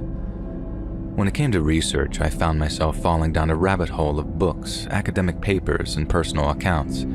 Yet in terms of solid source material, there was very little to work with. I kept digging and digging, finding many accounts to be spurious or anecdotal at best, until I came across the works of a 17th century English philosopher by the name of Robert Hooke. At the tender age of 27, Hooke was given the title Curator of Experiments by a group of wealthy socialites known as the Royal Society for Improving Natural Knowledge. This granted Hooke unfettered access to the organization's research fund, and he used it to conduct some very bizarre experiments regarding the nature of the universe. Citing much of Johannes Kepler's work, Hooke expanded on the Boethian concepts of musica mundana and musica humana, arguing that the universe consisted of matter that's in constant vibrative motion, including that which makes up human beings. If you've ever heard the term music of the spheres, that's exactly what's being referred to, the concept that the universe is a symphony and we're all just instruments to be played. The idea even made it into Shakespeare's The Merchant of Venice with the lines, "There's not the smallest orb which thou behold'st, but in his motion like an angel sings." Hooke ended up doing a whole bunch of experiments involving music, sounds, and vibration, and although he wrote an entire series of books on them, I'll try to sum them up in a few short sentences. When you listen to a sad song and it makes you cry, you might think that's a purely emotional reaction. Well, according to Hooke, you'd be mistaken. He'd say that the music you're hearing is having a very physical effect on you, and it's doing so by making your molecules vibrate at the pitches which align with sadness, grief, and heartbreak. In one way or another, that applies to literally everything else in the universe too. For example, a mob of angry people all vibrate at the same furious pitch, just as two passionate lovers share the intimacy of a twin frequency. Everything is subject to the vibrations of everything else, which, in Hooke's eyes, turned musical instruments into tools of near godlike power. It's that last part that really blew my mind, and in the instant I read it, I knew Hooke's name, along with those who'd studied and continued his work, would appear frequently in my thesis. Given he's quite a prominent figure in British scientific history, there are no shortage of volumes dedicated to Hooke's life. But what there's next to no literature on are the composers, if any, that were inspired by his ideas. There's a lot of compositions inspired by the aesthetic of musica mundana. In fact, it enjoyed quite the resurgence as an idea during the early 20th century. Yet there's very little that tries to abide by the science of it. And by that I mean composers that tried to isolate certain chords or frequencies that might influence human thought or emotion beyond more simplistic sentiments such as cheerfulness or sadness. I had to search for a long time to find anything of worth, but after a grueling week-long search, I was introduced to the works of a little-known Polish composer by the name of Władysław Baczynski. In the year 1810, Baczynski was the child of a French father and a Polish mother, both of whom taught him piano and violin from a very early age. By the age of 7, Little Vladya was already giving public concerts, and by age 11, he'd composed his first two pieces of music, one in A minor and another in C flat major. As you can imagine, he was considered something of a prodigy, and from the ages of 13 to 16, he continued his musical education at the prestigious Warsaw Lyceum. Following his graduation, Baczynski continued to study under some of Warsaw's most highly acclaimed musicians. Yet at age 19, he appeared to have been overcome with a deep and disquieting sense of wanderlust. Financed by his wealthy patrons, Baczynski set about traveling the length and breadth of Europe in a quest to expand his musical horizons. Yet the exact details of his itinerary remain unknown. And the reason why the mystery of his travels is so principal is because upon his return, Baczynski's approach to musical composition proved radically different than before. We know he visited Paris and Berlin and even spent a little time among the battle-scarred towns of revolutionary Italy, but the timeline of his travels suggested he toured many other places along the way. He was also said to be incredibly attached to a copy of Johannes Kepler's The Harmony of the World, which he brought back from Bavaria and would spend hours poring over its pages in between bouts of creativity.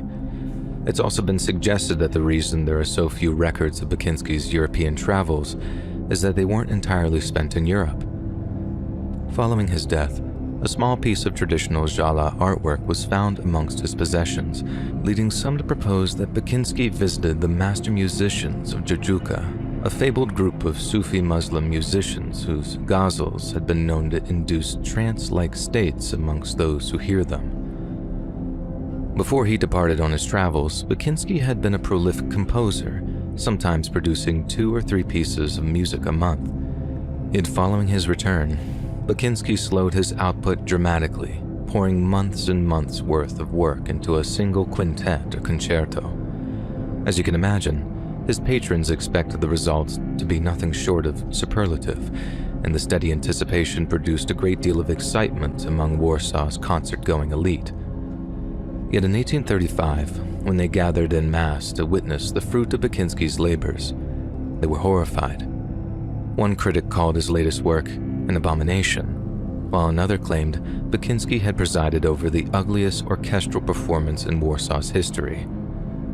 On the second night, a riot broke out outside the concert hall after the audience of a less exclusive recital accused the music of being an affront to Almighty God. After the Archbishop of Warsaw professed deep concern over the concerto, the Fryderyk Concert Hall immediately canceled all remaining performances, and Baczynski fell into a deep and long-lasting depression. One by one, Baczynski's patrons deserted him, until eventually he found himself on the verge of bankruptcy. Yet it's around this time that he was contacted by a wealthy antiquities merchant from the German town of Bamberg. Very little is known about this new German patron, and it seems Baczynski preferred it that way. After the destruction of his professional reputation, he appeared to want nothing more than to go into hiding until it could be restored, and to do so, he would create his magnum opus, his life's greatest work. And for 11 years, Baczynski went completely silent, with only the occasional letter to his family being proof of his continued existence. And then finally, in 1847, he completed his self-proclaimed masterpiece, String Quintet No. 13 in E minor. Most of the musical historians I read agreed that despite the quintet amounting to his life's work, Baczynski was never able to organize a public performance of the piece, but they tended to disagree on why exactly that was.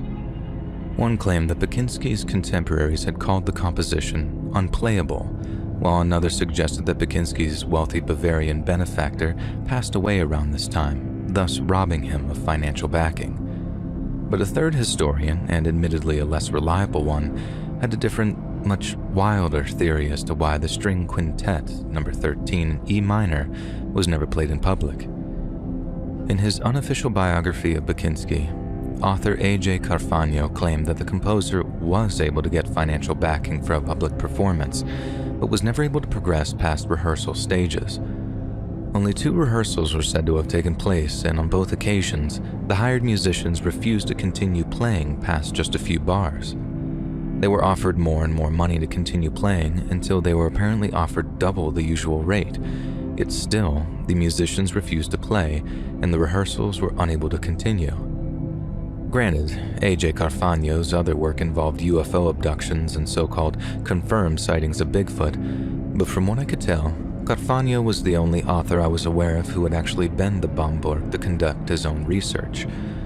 Everyone else seemed to dismiss Bakinski as a dried-up has-been who'd simply lost his mojo, where Carfagno, who'd actually talked to Bakinski's distant descendants, had a completely different story to tell.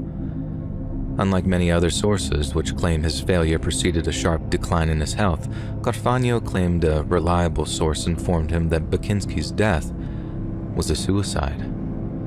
In fact, not only did Władysław Bakinski take his own life in the weeks following the rehearsals, but so did several of the hired musicians. There was a grim logic to Bakinski taking his own life after a second failed comeback. But why would a session musician want to kill themselves after merely rehearsing his material? And not just one of the musicians either.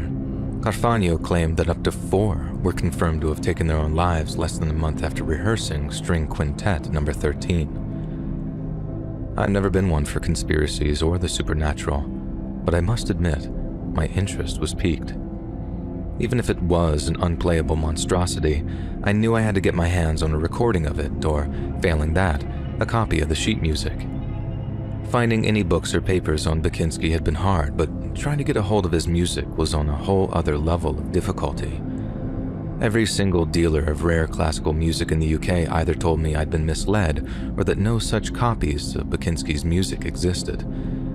If I really wanted some of his music, it'd be possible to get my hands on some of his formative work, but as for Quintet No. 13, I had more of a chance of finding the Loch Ness Monster, they said. It was disheartening, but it didn't deter me, and through some heavy use of Google Translate, I was able to extend the reach of my emails to Bakinski's native Poland. What followed was a lot more of the same treatment. People told me I was either crazy or I'd fallen for what amounted to a 19th century urban legend, but still I persisted, and my persistence paid off. The Polish record shop owners were right in that I never did find an actual recording, but what I was able to get my hands on was a very old copy of the sheet music. I happened to find a kind of antique shop in Warsaw, but instead of old furniture, it housed old magazines and books. Several hundred of those magazines happened to be music-related, and it was in an issue of a German-language orchestral review from 1921 that I found a short excerpt from Bakinski's String Quintet No. 13. It couldn't have been any more than 3 or 4 minutes long, a fraction of the original work, but from what I could tell, it seemed legitimate. When the issue arrived, wrapped in sealed plastic, I tore it open, then began furiously translating the written text which accompanied the sheet music.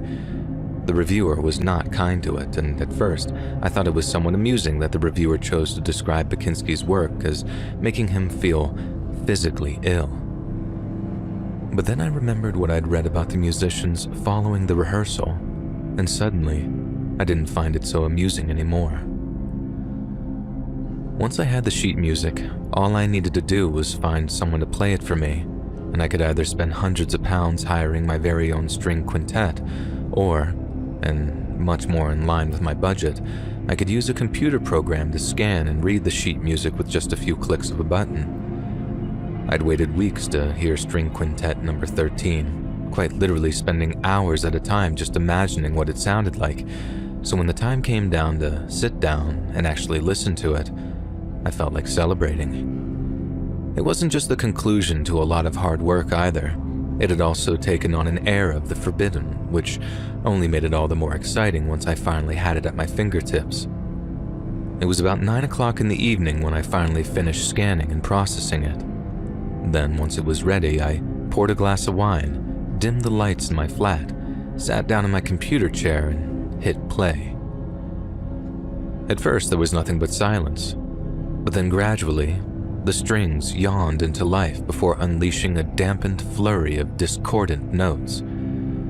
There was barely any rhythm to it, and although I could understand why some might have deemed it unplayable, it certainly didn't make me feel physically ill.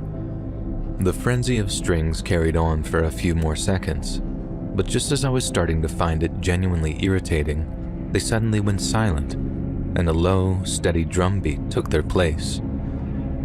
The percussion continued for a few moments, just long enough for me to get comfortable again. Then as I sat there, eyes closed, I began to detect a high-pitched, barely perceptible note slowly creep into the soundscape. Up until that point, it was the single strangest piece of music I'd ever come across. Not sickening or frightening or anything, just odd. But little did I know, String Quintet number 13 had only just begun. A creeping, rising whine from one of the violins suddenly slithered its way along the bars like a great python. It fell silent for a moment and then slithered again, and I felt the hairs on the back of my neck begin to rise. Hearing it the first time was surprising. Hearing it for a second, then a third time, made me feel as if my skin was crawling. The serpentine strings were soon rejoined by the low, violent flurry, along with a third, as yet unheard kind of sound. It could well have been intended for a double bass or some other kind of low-toned instrument, but after being filtered through the digital sheet music reader, it sounded like the death rattle of a Mongol throat singer. Then, as the sound seemed to work its way into the very core of my skull, I began to feel it. There was a faint but sudden pressure behind my eyes, along with a sustained pressure on the floor of my mouth. Before I knew it, I was rushing to the toilet and puking up what little of the wine I'd drunk. But even when I'd completely voided my stomach of fluid and bile, the violent retching continued until I was literally gasping for air. By the time the painful stomach spasms had abated, my cheeks and nose were a patchwork of broken blood vessels, and as I stared at myself in the mirror, itching and shivering like I couldn't get comfortable in my own fucking skin, I wondered what the hell was wrong with me. Finally, after maybe 10 to 15 minutes of puking, then cleaning up after myself, I returned to my living room and was greeted by silence. I sipped at a glass of water, washing the bitter taste of vomit from my mouth, and decided it must have been something I'd eaten. My diet and personal hygiene always took a bit of a dive whenever I was working at full steam, with dodgy takeout and dodgier leftovers being washed down with coffee and wine and then even more coffee. It made sense that my body had just decided no more. And sure, maybe forcing myself to listen to Quintet number 13 did kind of push me over the edge. But I didn't feel like throwing myself out of the window. I felt like taking a nap. I decided to call it quits for the evening, get an early night, then start again bright and early the next morning. But that night, I slept terribly. I don't think I had any dreams, and if I did, I certainly don't remember them. I just remember waking up the following morning after 8 hours of sleep but feeling like I barely slept for 3. It took me 2 or 3 coffees to start feeling like a human being again, and my appetite still hadn't returned after the previous night's vomiting, so I gave myself the morning off before returning to my research. Hours later, after sitting back down at a computer, I noticed the excitement of listening to the quintet had been replaced by a grim apprehension. The first time, I closed my eyes after pressing play, simply as a way of soaking up the music in an artificial darkness. But the second time, I kept them open in order to take notes on what I was hearing. I remember experiencing that same kind of discomfort and anxiety as the bars progressed, but nothing like I'd experienced the first time. So in my head, this confirmed that what I'd experienced the night before was merely a bout of food poisoning. Nothing to worry about, and certainly nothing to do with the structure or sound of the quintet itself. I made some notes on how arrhythmic progression and barely audible tones were clearly designed to induce a feeling of discomfort in the listener, and that Bakinski may well have been endeavoring to create something deliberately hideous. Bakinski had created a kind of diaphony, if you will, a piece of anti-music, proving that his creations could not only be beautiful by design, but horrifying by design too. In a sense, Quintet number 13 was everything I'd hoped it to be. It showed that music could have profound effects on those that listened to it, even if it was in a previously unexplored or unconventional manner. Then right when I felt myself having something of an academic breakthrough, I saw something moving in my peripheral vision. The human brain has an incredible feature built into it, a kind of background app that functions continuously without us ever being aware of it. If you spend a great deal of time somewhere, your brain starts to construct what you might call a visual memory bank. If you've ever played Spot the Difference with two very similar pictures, you probably experienced a different version of this ability. Up close, it's quite difficult to spot the differences, but stand way back from the pictures and let your visual memory soak up the images, and all of a sudden, your eyes start to catch all the little differences in a way that feels almost involuntary. You're not looking at the differences, but nevertheless, your eyes see them. My first-year lecturers would probably have my guts for garters for explaining visual memory so poorly, but you see what I'm getting at, meaning you understand perfectly what I mean when I say that, quite suddenly, there was a dark shape in my peripheral vision where there should not have been one normally. I jerked around in my chair, looking over to the kitchen window of my second-floor flat, where the dark shape had once been. I got up and walked over to the window, making sure it hadn't been a bird or a bloke on a ladder or something, poking his head up while washing the windows to give me an undue fright. There was nothing. I told myself I was exhausted, probably crashing from the sugar and glucose that I'd been swilling from the moment I woke up. To an extent, I was probably right, but that just helped me settle into the bliss of denial, and on I went, oblivious to the precipice on which I was perched. The remainder of the day was spent outlining, researching, and whatever else I could manage in my near comatose state. Then, in the early evening, I called it quits again and went to bed. I honestly thought I was over the worst of it, and all I needed was a good night's rest. Instead, I experienced the most vivid nightmares of my entire life. When I opened my eyes, I realized instantaneously that I was no longer in my bed.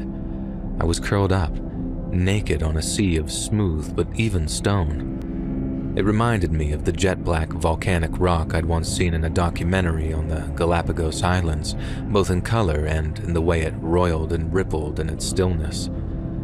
The black volcanic mass stretched out before me until swallowed by darkness on every side. Yet somehow, I found myself dimly illuminated by some unseen source of soft, pale light. I remember this childlike feeling of being lost and scared, until suddenly, I heard the faint but familiar sound of String Quintet number 13. I stood up, creeping cautiously towards the sound of the slithering strings, but this time, there was no skin-crawling anxiety, no looming sense of dread. I simply continued across the cold black stone towards the only thing that was familiar. As I walked, I felt my gait synchronize with the steady beats of some great unseen percussion instrument. It sounded different. Everything sounded different. Yet despite being naked and vulnerable, in a place so utterly xenogenous, I felt nothing but a blissful, almost intoxicating comfort. Yet in the very next instant, when the space in front of me was suddenly and silently filled with a colossal, yet indistinguishable shape, a penetrating but very familiar sense of panic overwhelmed me. I stopped dead in my tracks, craning my neck and straining my eyes to get a glimpse of the antediluvian titan cloaked in its veil of darkness. I could make out no visible detail. There were no face or eyes for me to focus on, yet somehow I could feel it studying me, not with interest but with indifference. What was gazing back at me through the darkness had no name, at least none pronounceable by any human tongue, and all at once it was both ancient yet ageless. I physically recoiled as something which passed for a limb began to plume into the light like liquid smoke. It was covered in an array of larger and smaller digits, countless in number, giving it the appearance of a black tar centipede as they twitched and writhed in their abundance. I calmed slightly when it became evident the thing meant me no harm, then watched as several of the black tendrils appeared to grip something unseen, as if they were somehow clinging to the very fabric of the space around us. Then, In one violent motion, faster than my mind could fathom, the limb ripped what looked like thousands of long white fibers from out of some small, imperceptible tear above my head. They were a pure, bright white, almost luminous in contrast to the impenetrable darkness that surrounded us, and as I gazed into absolute wonder, I watched as they floated weightlessly above me like some vibrant, deep-sea anemone. I felt awestruck, as if I were witnessing the miracle of creation with my own two eyes, watching as a second limb, maybe even a second being, come into view. The second of the great black limbs took a hold of the loose end of the long white strands, and with the same slow assuredness of its twin, it began to stretch them to what looked like breaking point. In an instant, they were flooded with a deep sanguine red, as if the thousands of pale capillaries were each being filled with blood. When not a single white strand remained and each vessel appeared turgid with crimson fluid, the great black limbs began to push and pull on them, kneading them until blood made way to muscle, and muscle made way to flesh. The thing the limbs created was hideous in its pragmatism, yet the demonstration brought me to my knees. It was like they were telling me, "We did this in just a few of your heartbeats.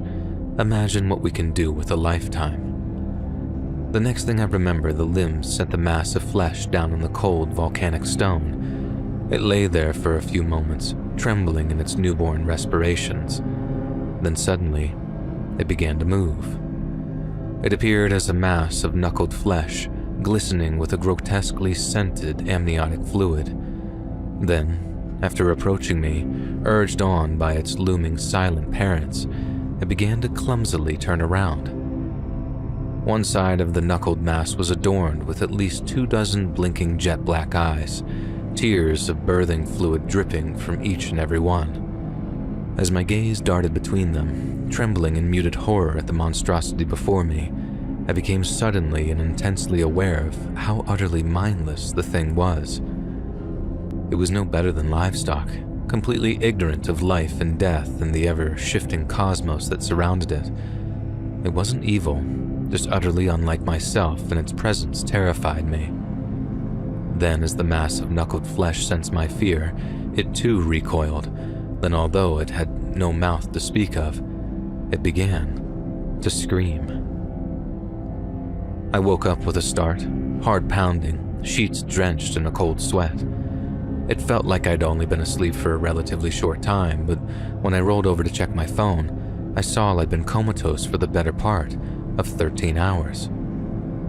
What I just experienced felt so real, so utterly vivid that waking up felt transitory, like stepping through a portal, and the experience left me disoriented, frightened, and completely exhausted.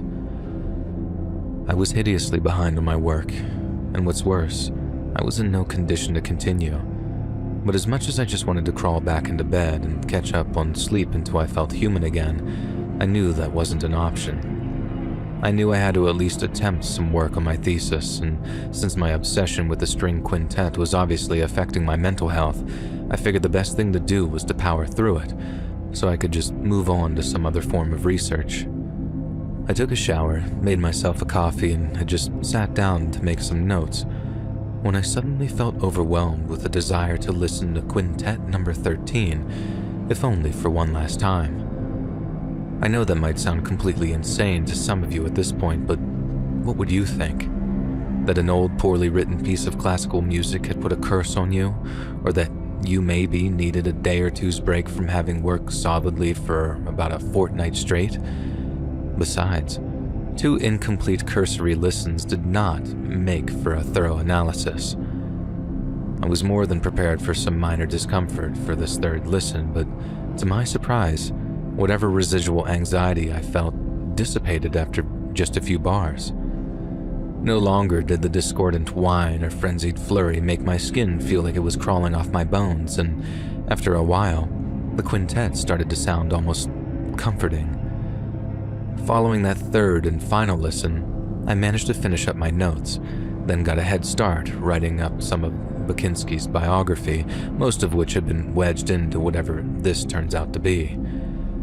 My head was clear, I felt wide awake, and most importantly, I was making massive progress on my thesis. There was just one small problem. I hadn't eaten anything in coming up on 48 hours.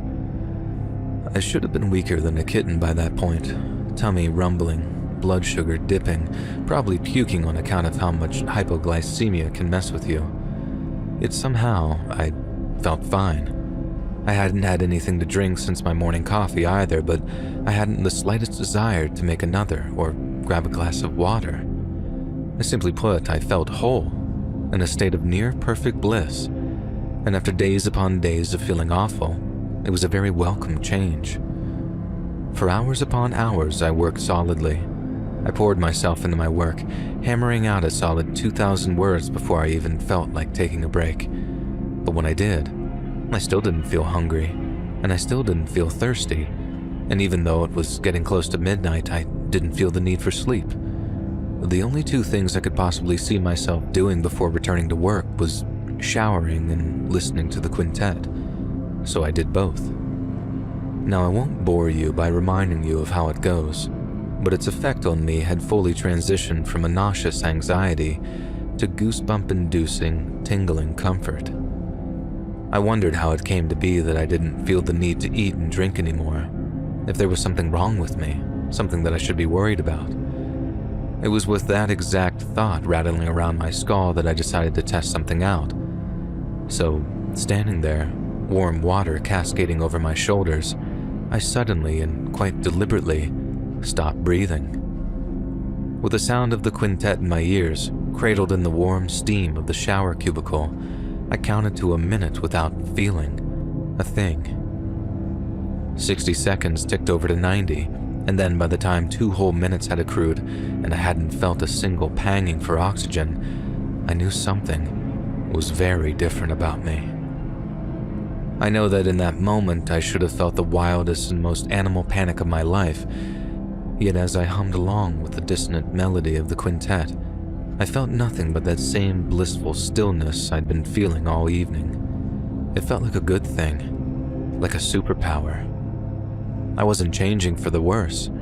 I was Man 2.0, Musica Humana, and it could only be a net benefit. I stepped out of the shower, dripping wet, and began drying myself off with a towel. The bathroom mirror was a blur of hot steam, but even through the haze of condensation, I could see that there was something very different about my face. As I wiped away the steam, I saw one of my eyes was completely shot with blood, a glistening, luminous red with all traces of white rendered invisible. Wiping away another layer of steam, I leaned towards the mirror, peeling down my lower eyelid to get a closer look. There was no bleeding, no discharge of any kind, and most importantly, no pain. Yet even though I should have been deeply concerned for my health, I still felt nothing but the same peaceful stillness, like I just instinctively knew that it would be okay. And it has been. The color hasn't returned to normal. In fact, the luminous red has faded to a deep, impenetrable black, but it still doesn't hurt. And to be honest, I don't think I can feel pain at all anymore. I don't know what sustains me now, but I know it's not the quintet. I haven't actually listened to the thing in days now, and when I feel that desire to sink into its depths again, all I have to do is remind myself of the melody, and all feels right again. Whatever is happening to me, on the inside and the outside, it's self-sustainable, and I don't know how to stop it. Shit, I don't even know if it can be stopped. I don't think it was listening to the quintet that did this either. I think Robert Hooke was right, and there's much more to music than we could possibly imagine. There's a language to it, in a way that there's a language or coding to everything in the universe, and I think the quintet might be some kind of metaphysical key, for want of a better word. Only it's not a key that unlocks a door to a physical place, it's a key that unlocks something inside our bodies. The reason that so many people have taken their own lives after listening or attempting to play the quintet isn't because it drives you insane or puts some terrible curse on you. It's because no one's been able to handle the changes it brings. But I can. And so can you. But then you'd never go out of your way to listen to the quintet, would you? especially not after all the things I've just told you. Growth can be intimidating, and change can be downright scary, so I wouldn't begrudge anyone wanting to just continue on as they are. But this is not some petty lifestyle change. This is not some stupid fucking wellness fad. This is the next logical step in human evolution. In the way I see it, I can either move on without you, or drag you all along with me. You see, I have something of a confession to make. Some of you might have noticed some rather odd noises in the soundtrack of this video. Noises that have made you feel uncomfortable, anxious, or downright frightened. Well, and I really do hate to break it to you this way. Those were excerpts from String Quintet number 13 in E minor. Now before you go panicking and dialing 999 or 911 or whatever your country's emergency number is, I don't know if what you've just heard is enough to induce the changes, shall we call them, not to the extent they've affected me. I just need you all to see the things I've seen, feel the things I've felt, because if you do, you'll realize that what I've discovered, what Bakinski discovered, is going to change everything for the better. We all spend our lives looking for purpose, looking for meaning, looking for God. Well, I've seen it. I've seen God. We are all just strings in its bow. And soon you'll see it too, whether you want to or not.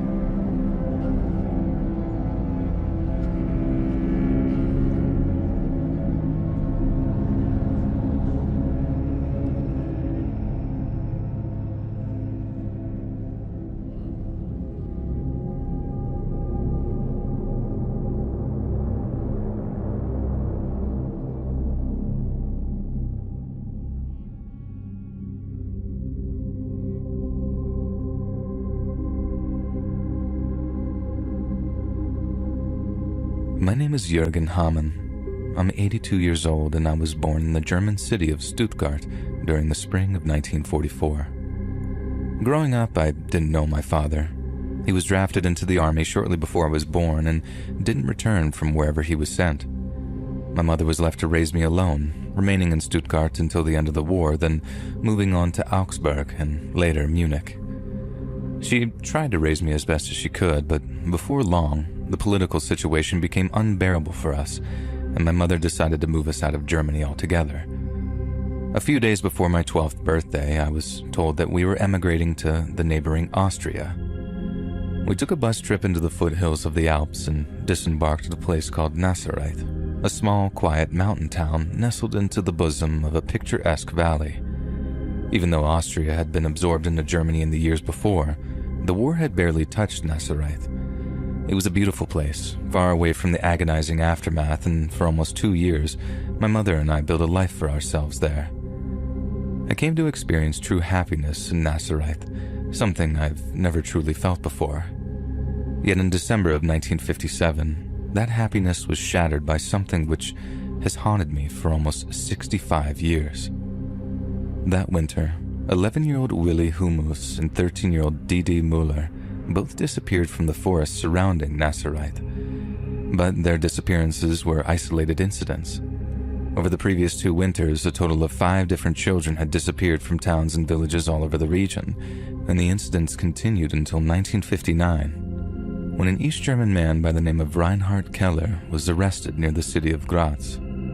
The 6'7" mentally deficient Keller stood accused of abducting and murdering 11 children over the course of 4 years, and the number might have been higher if the Italian authorities had been more willing to cooperate. Despite highly sensationalized media reports, any evidence connecting Keller to the children's disappearances was circumstantial at best, and it was expected that he'd be acquitted on those grounds. But that didn't matter, because Keller wouldn't live to see his trial. He was said to be so distressed by the accusations that he became dangerously unstable, and although prison doctors tried their best to medicate him, it wasn't long before he erupted. During a routine transfer procedure, Keller successfully overpowered his guards and managed to wrestle one of their pistols from their grip. But then instead of turning the weapon on his terrified jailers, Reinhard Keller pulled the pistol to his temple and pulled the trigger. The incident caused a huge scandal and many people lost their jobs, but the winter following Keller's death, Austrian police pointed out that no such child abductions had been reported in any of Austria's alpine towns.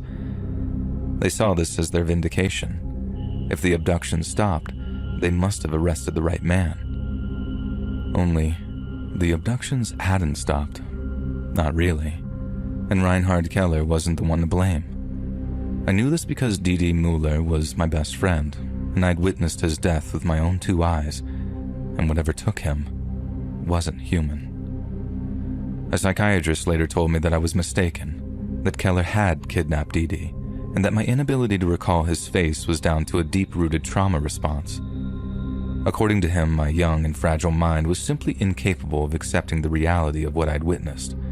So instead, I'd replaced it with a kind of manageable fantasy, pretending that it was a monster who'd taken my friend and not another human being, and it was some type of coping mechanism. It enabled me to carry on with my life in relative normalcy without having to consider that every strange person had the capacity to harm me. But at some point, I had to accept reality, and I had to accept that monsters weren't real. I was told this over and over again, and out of fear of being labeled insane, I simply accepted it. It was only many years later, following the fall of the Iron Curtain, that people discovered how the child disappearances had continued into neighboring Hungary and Slovenia, and how Reinhard Keller didn't have the mental capacity to carry out such horrific crimes. He was a giant, well into his 40s at the time of his arrest, yet the psychologist reported that his mind was no more developed than the children he was accused of murdering. Such revelations were bittersweet progress for the Austrian police, but for me, the news set me back years.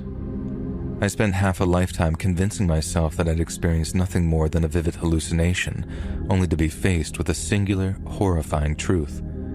What I'd witnessed was very, very real. It was December 8th of 1957 when young Willy Humus and his little brother Timo became lost in the forest. The disappearances of the year before had mostly been forgotten by the winter of '57, and the few who remembered took comfort in the fact that they'd occurred near the distant town of Bludenz. It's also worth remembering that at the time, it wasn't clear if the children's disappearances were abductions or merely tragic accidents. After all, living in the mountains can be dangerous, especially during the winter. As a result, folk grew careless, and Willy Humus paid for their carelessness with his life. That Sunday afternoon, Willy and Timo went sledding on one of the valley's gentler slopes. Their mother told them to be home before dark, but when the boys failed to reappear, a search party was formed. I remember hearing about them going missing, and particularly worrying for little Timo. We both volunteered as altar servers at Nazarites Catholic Church, and with him being just 7 years old, I knew he was especially vulnerable. With a mix of electric flashlights and flaming torches, dozens of townsfolk took to the forest, calling out the boys' names as they went.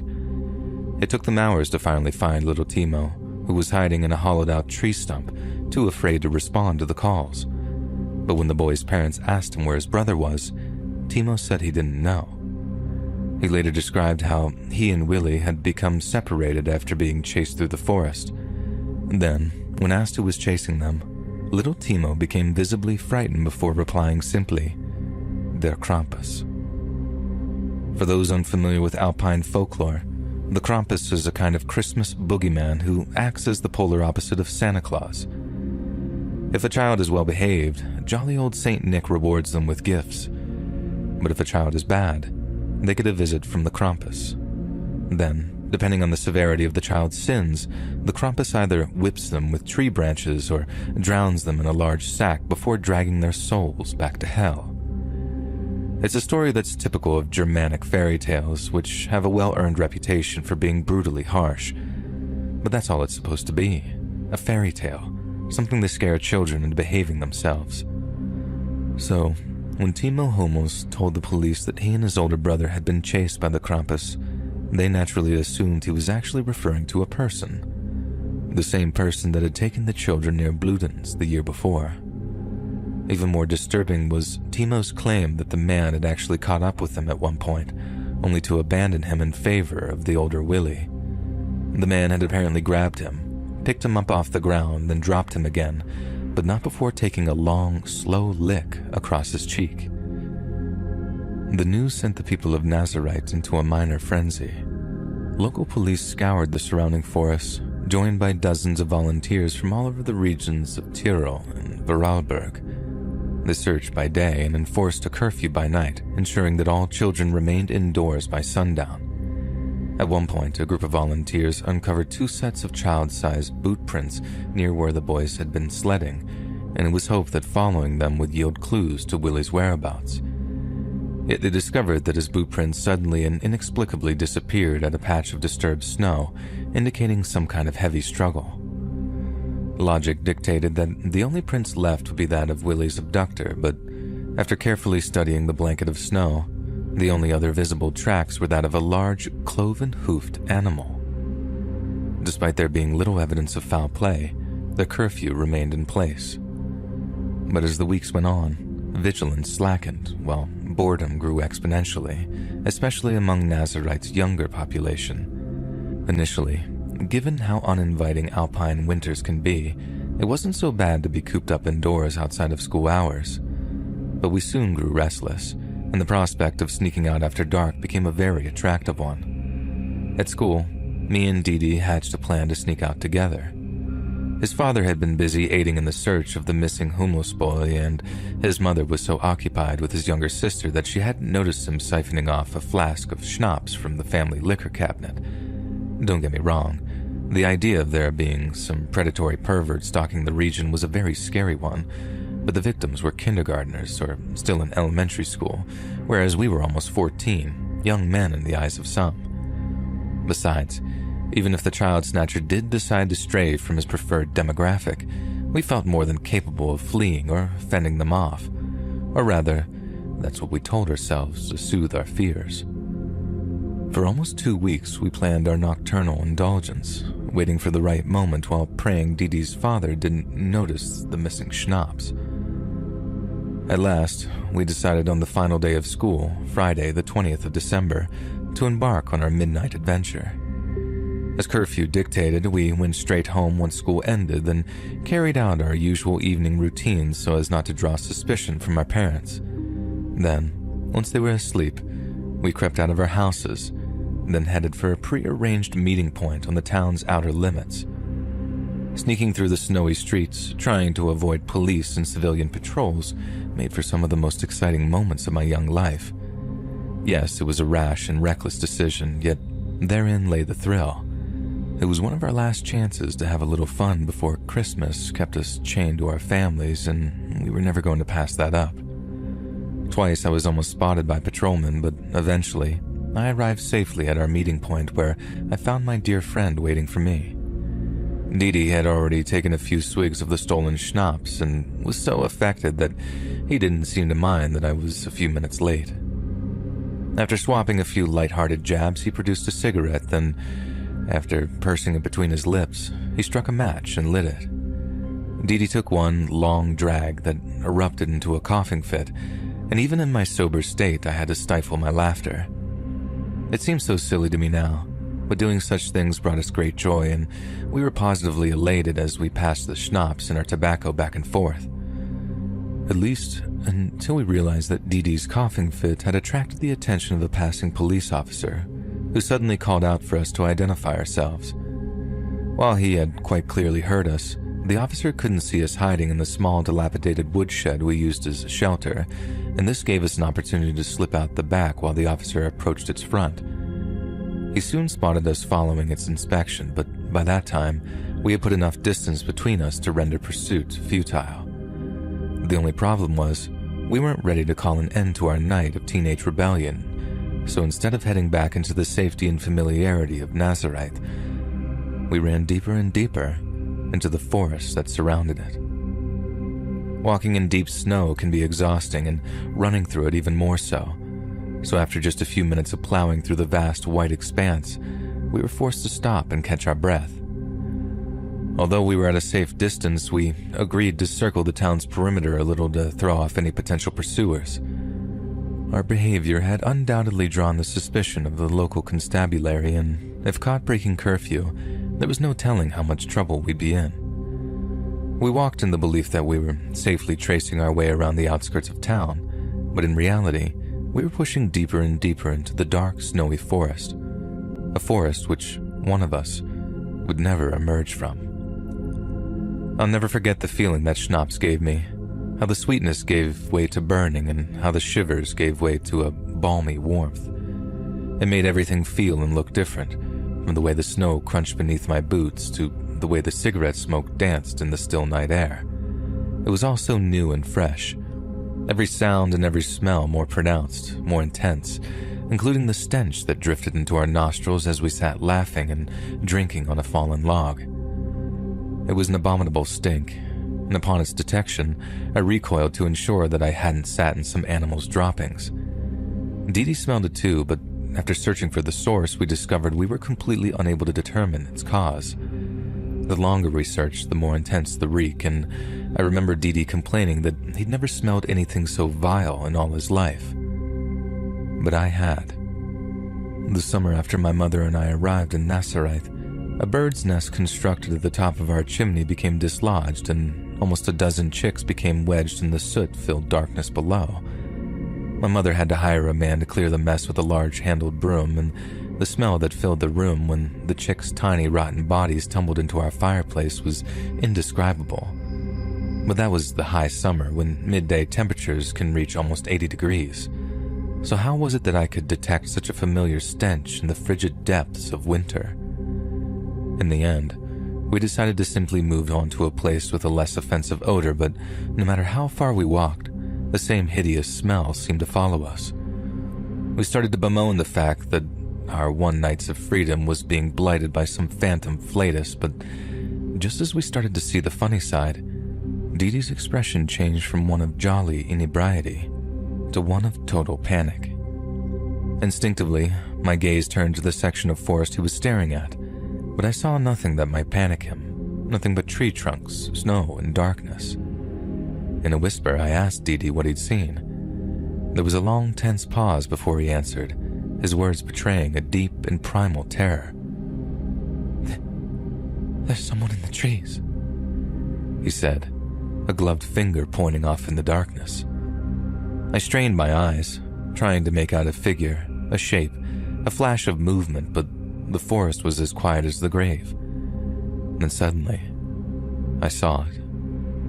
Something peered out from behind the trunk of a skeletal-looking beech, and thanks to the silhouette it struck against the snowy white backdrop, I could quite clearly see that it had antlers. I breathed a deep sigh of relief, cursing at Dee Dee for frightening me over nothing but a deer, yet he remained transfixed by the silent, staring thing, and when he spoke, he sounded half mad with fright. That's not a deer." I turned back just in time to witness just how right he was, as the thing I'd once believed to be a deer rose up on its bony hind legs and stood upright before us. It was tall, unnaturally tall, with long skeletal limbs, and its silhouette now revealed that its antlers were unlike any I'd seen before. They were twisted, twirling upwards like flame turned to stone, like a pair of unholy monoliths sculptured from pure dread. At first, all we could do was gawp at the thing in a kind of horrified stupor. But when the thing suddenly moved again, pure lizard-brain terror sent us hurtling through the woods. I ran harder and faster than I ever had in my life, bounding through the snow with a vigor that only terror can generate. Dee Dee matched my every stride, until finally, we spotted the distant lights of Nazareth. For a moment, it seemed as if we might actually outrun the monstrous figure, but it was far stronger and far more agile than we ever could have expected. At once, there was a loud clattering of bare branches above our heads as the thing behind us leapt up through the trees to overtake us. Seconds later, it crashed down in front of me, and that overpowering stench of rot and decay became so intense that I suddenly found it difficult to breathe. I turned to run in the opposite direction, But after long fungal fingers wrapped around my legs, I was sent crashing into the snow beneath me. With the wind firmly knocked out of me, I was slow to try and find my feet, but any attempt at escape was futile. The thing forced me back down, its long fingers gripping my skull as it wrenched my face to the side to meet its own. Even in the pale moonlight, I could see it had no discernible facial features, just a black, stinking mass of mold and fungus, crowned by monstrous, twisted horns.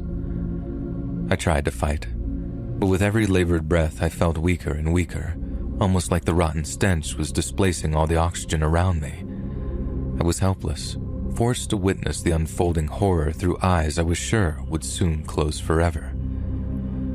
Gripped by unfathomable terror, I watched as the thing's face began to writhe and pulsate, as a long, slender tendril began to force its way out from the dark, rotten mass. It felt cold and wet against my cheek, tracing its way along my flesh almost like it was tasting me. Then, right as I was about to pass out, it let go of me, and I could suddenly breathe again. When my senses returned, I could hear Dee Dee screaming at the thing to leave me be. I thought he'd simply continue to flee after the thing caught up with me, but in reality, he'd been searching for some kind of weapon to fight it off.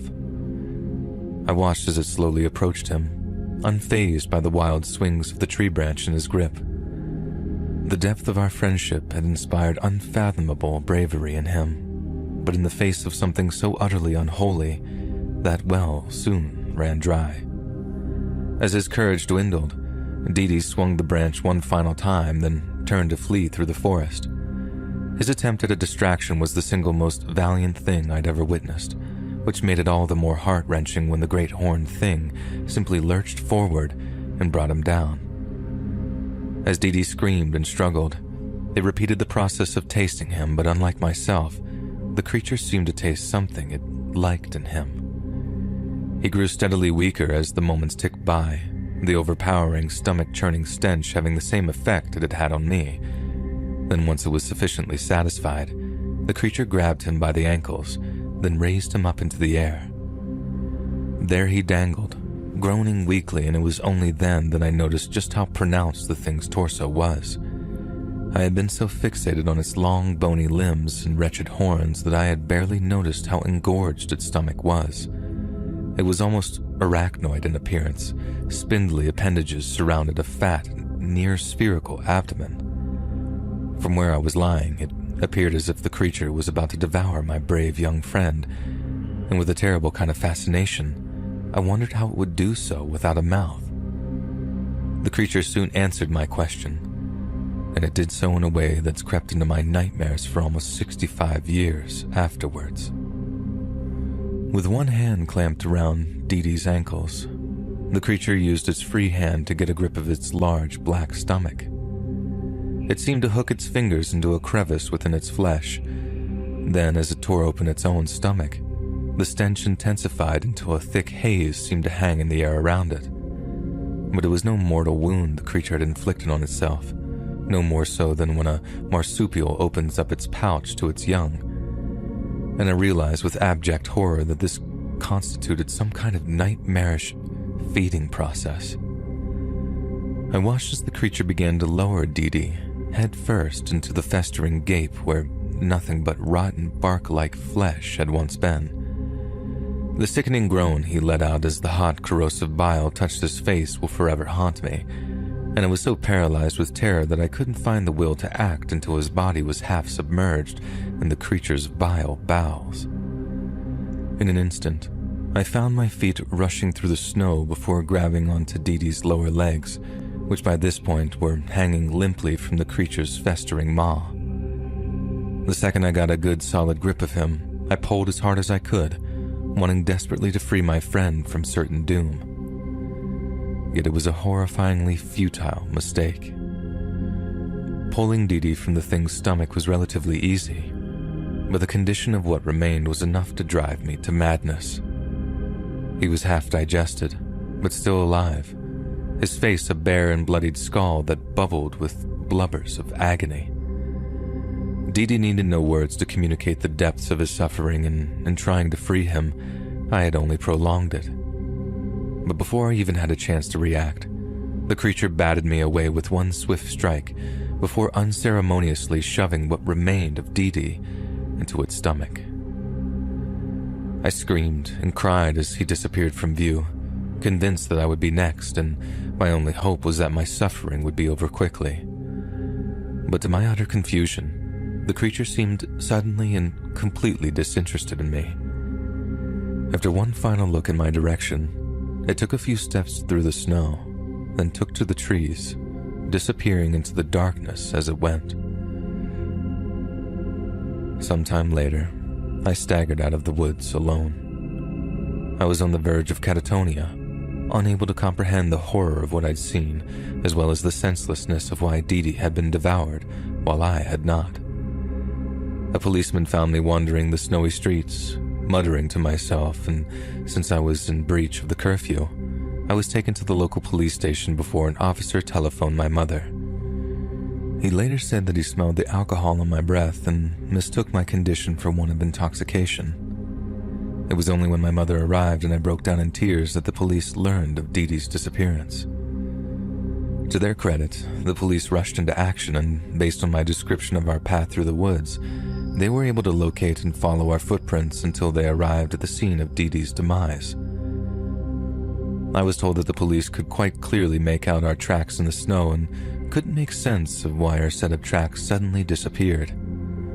The creature must have left its own set of footprints, but according to the officers, the only other tracks were left by cloven hooves, most likely a deer that had passed through the area in the time after Dee Dee was taken. With no evidence of his murder, my friend Dee Dee Muller remained on the missing persons register for many, many years until he was finally declared dead in absentia. The same went for Willie Humus, whose family moved away from Nazarite the following year. My mother and I also ended up leaving town, partially to secure better psychiatric care for myself, but mostly because I could no longer function in a place I'd experienced such mind-shattering trauma. To put it kindly, my life in Salzburg was reclusive.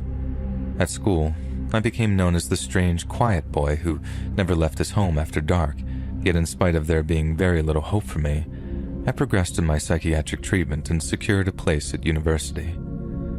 As you already know, I had been very successful in convincing myself that what I'd experienced was nothing but an elaborate hallucination. That all changed in the early 90s when I received a phone call from an old familiar friend. I didn't recognize the voice on the other end of the line, but I did recognize the man's name. It was a name I hadn't heard in nearly 35 years, and that name was Timo Humus. Timo had been conducting his own personal investigation into his brother's death and obtained some once confidential investigation reports belonging to the Hungarian police. And that was how we discovered that the disappearances had continued, and together, we tapped into the long-buried memories of the monster that had taken those close to us. We shared a lot that day, our pasts, our presents, our hopes for the future. But what I discovered we didn't share was our will to confront the horrors of our youth.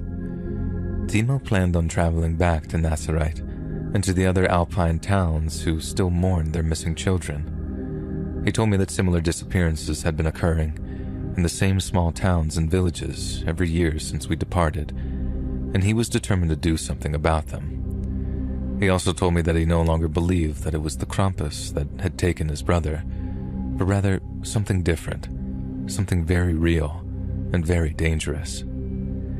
He invited me to join him in what he claimed would be our lives-defining work, and I heard the muted frustration in his voice when I was forced to decline. I declined because I know what waits for him in the snow-covered forests which surround our Alpine hometown. I might not know its name, though doubtless it's been called many different things through many different eons, but I do know what it is. It is pestilence. It is decay. It is death itself. And it is hungry.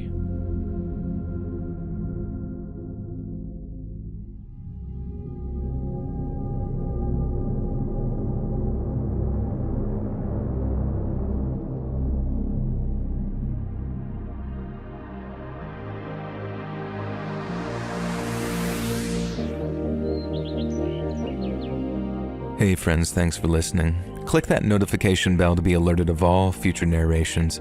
I release new videos every Monday and Thursday at 9 p.m. Eastern Time.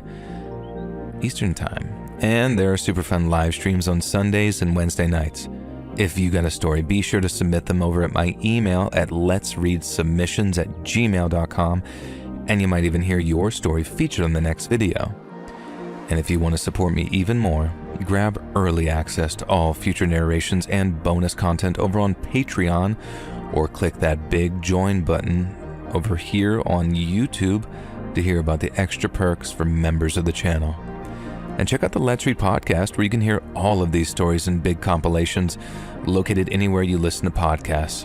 All links in the description below. Thanks so much, friends. And remember, slay queen.